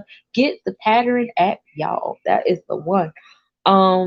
The moon in Uranus will also be at minimal angle at 7:13 a.m. The moon will be zero point 0.7 degrees north northwest. Conjunction will occur at 7:36 a.m. The moon will be zero point 0.8 degrees north. And no, this will not be visible. Still giving you that new moon energy with Mercury and Uranus. So, you have a triangle happening here. You have your intuitive energy with the moon, you have your progressive energy with Uranus, and you have your decision making mind. Those three energies creating a triangle for you. Listen, this the last triangle you gonna get before the retrograde. You hear me? Pay attention to your decision making skills. Pay attention to the patterns you keep repeating in your love life, in your pinnacles, in your business, and ask yourself, are these patterns serving me or are they of disservice? Let's have real conversation. If you're not being real with yourself, you cannot be real with the people around you. You hear me? Be real with yourself. We are in the moon of waxing, so that means that we're building. And this first building block is happening in Taurus. That's the cornerstone. Your heart chakra is literally the cornerstone of this moon phase after a fucking eclipse, bro. So like we gotta be for real intentional. And then Mercury is in Taurus energy, so like speak it, express it. That's how you're gonna solidify it this season. Mercury will be stationary at 9:43 a.m. At 9:45 a.m., Mercury will be in retrograde. That means between the triangle is going to pop off at 2:45 a.m. So from 2:45 a.m. to 9:43 a.m., you got 7 motherfucking hours left to keep it real with yourself before the retrograde occurs. And the retrograde is such a blessing because it gives you an opportunity to really flex on what you've learned, what you've gained, because it's like people start popping up back in your life. Do you want to rekindle these things? Opportunities start popping back up in your life. Do you really want to go through these things again? There's certain patterns about yourself coming back, and the cornerstone is happening in Taurus. So that's why I keep saying love and money, because that's the cornerstone of this energy. That's where all this is like really coming from. It's gonna be a good time. I'm about to have fun. You feel me? I'm about to have so much fun because I really feel like I rise above retrogrades. Like I'm past. I'm not with all that. Oh my god, it's a retrograde. Like I ain't there no more. Like I rise above these. I be like, show me again. I don't. I'm not really here to keep repeating certain patterns that don't serve me. I really want new experiences. I want new problems. I want new things to complain about. I want new lessons. I want just new, because I know that we are basically in a gym and we're exercising. And so, I want new exercises. I want new weights, you know. The moon in Pleiades will be at minimal angle at 6:21 a.m. The moon will be 2.6 degrees south southeast. Conjunction will occur at 5:03 a.m. The moon will be 2.7 degrees south, and we'll be able to observe that at 9:31 p.m. with a 6.3 degrees southwest separation. So you have Pleiades, Mercury, Uranus all hanging out that morning, right before the retrograde. Some of your wounds are going to lead you to certain rep repetitions. I want to say repetitions, but I know that's not right. Um, Certain wounds are going to like lead you to repeating certain patterns. So if you're not careful, if you're not in alignment, if you're not in knowing that the moon is going to be in alignment with Pleiades, like you're like that initial test is going to be a wound. Like that initial test is going to be like, have you healed from this? Have you healed from that? Like, are you where you need to be in your healing and stuff like that? Because that's going to be the first retrograde grade test. How are you dealing with those wounds? How are you going with that? Peace, peace. So that's what we have on April 20th. And that's what's happening. It's a fun time in the cosmos. I'm very excited. I do have some little notes here. Hold on, let me find them. Yeah, I did April 21st. Blah blah blah blah blah. Looking for my notes. Okay. So in addition to that, I told about all the constellations and zodiac transitions. The Beaver zodiac will begin April 20th as well. That's for the Native American zodiac energy. The Beaver zodiac is April 20th to May 20th. This is the turtle plan, which is earth energy. This is about physical and sensuality, creating happiness and security by building a dam, which is metaphysical energy, and the need to build a new world. So that may be um Scoopy is over there asleep. He not by me right now. He over there. Cause when I'm over here in this corner, he can't sit here with me because I can't bend my knee all the way yet. So he already knows that when I'm over here, he can't come over here. Um, but yeah, the Beaver zodiac energy is in alignment with that the solar eclipse and the retrograde of Mercury, decision making skills. So this is another thing, building the pinnacles and building the emotions and stuff like that. The world that we live in, where we allowed other people to be in control and we relied on them for everything, they created cornerstones accordingly. Now, are we going to keep utilizing those cornerstones and stuff like that? That's the question. Love Every Day is the West African zodiac that comes into fruition tomorrow, which is April 5th to May 4th. We talked about that already. Um, I thought I had more than that. Oh yeah, I do. The comet 81P Wild is slowly getting brighter this month, reaching 13 magnitude by May for all my comet watches. Thank you. I'm glad I'm healing too. I'm being patient. This has been the longest 5 months ever. My surgeon gave me a year to be back at 100. So I'm being patient. It is what it is. Comet C 2017 K2 Pan-STAR begins to dim, but it will still be visible at a magnitude of 9 this month if you want to catch that comet. The meteor shower peaks will be April 23rd and 24th with the Lyrics constellation.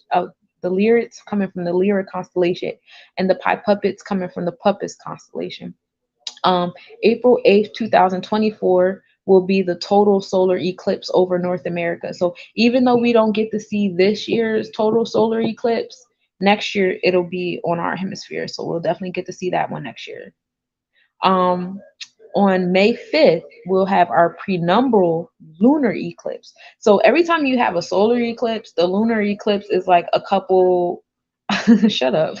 Every time we have a solar eclipse, the lunar eclipse is a few weeks after that. It just always works that way because it's kind of like, oh, we're this way. And then when we come into the next quarter, now we're this way.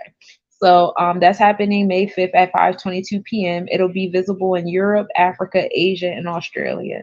So those are my little cliff notes of different things, different little extra happenings happening. I'm very excited about that. Here's another visual showing another triangle in our sky on April 13th. You got Jupiter, Aries, and Mercury, or Jupiter, Aries, and Uranus, or Mercury, Uranus, and Aries. You can create different triangles in the sky on that day as well for all my spellcasters. Uh, on April 20th, we also have a really beautiful alignment of planets. So you have Jupiter, the Sun, Moon, and Mercury all creating a straight line for us. So I know you're just kidding. I'm laughing at you. Have fun at work, my love. Um, but you have a nice straight line of those planets happening. So you have the eclipse happening, you have the retrograde happening. 20th is just a wild fucking day. Jesus Christ. Um, no, that's the 21st. The 20th is just the eclipse in a different alignment. So you have like your wisdom, you have your experiences, you have your intuition, your decision making mind all in a line. But if you want to expand to like a triangle, you would have those in alignment with Uranus, creating a triangle there. So then, what is that? 5 planetary placements, and then you could spread it out even further and touch all the way back out to Venus. So you can have Venus, Mercury, and Uranus creating that triangle. You could have an elongated triangle with all these celestial bodies. It's just a beautiful time in the cosmos. April 20th is a good day. I was telling people I would be very intentional. I know 420 is a day everybody want to smoke weed. I would be very intentional with the kind of weed you smoke that day. Like, if you're gonna do it, just don't smoke anything because you know they spray a lot of pesticides and different stuff. Honestly, would make 420 a shroom day, a ayahuasca day, before I would make it a weed day. You know what I'm saying? Like that's a day of downloads. Like I don't know, that just seems like ooh, that's a lot. I'm excited for those cosmos. Um, that's all I have for you for today in the planetary forecast. Yeah. I'm happy about this. This was a good time. We did this 3 hours and 3 minutes. This is a job. I take donations. I do a lot of research and then I turn around and give you all this information. And I will see y'all tomorrow for the astrological astronomical update where I give you guys all this information day by day. But since you sat in on the planetary forecast, you got all this information ahead of time. You ain't even gotta wait for my astrological update. I appreciate y'all sitting in with me.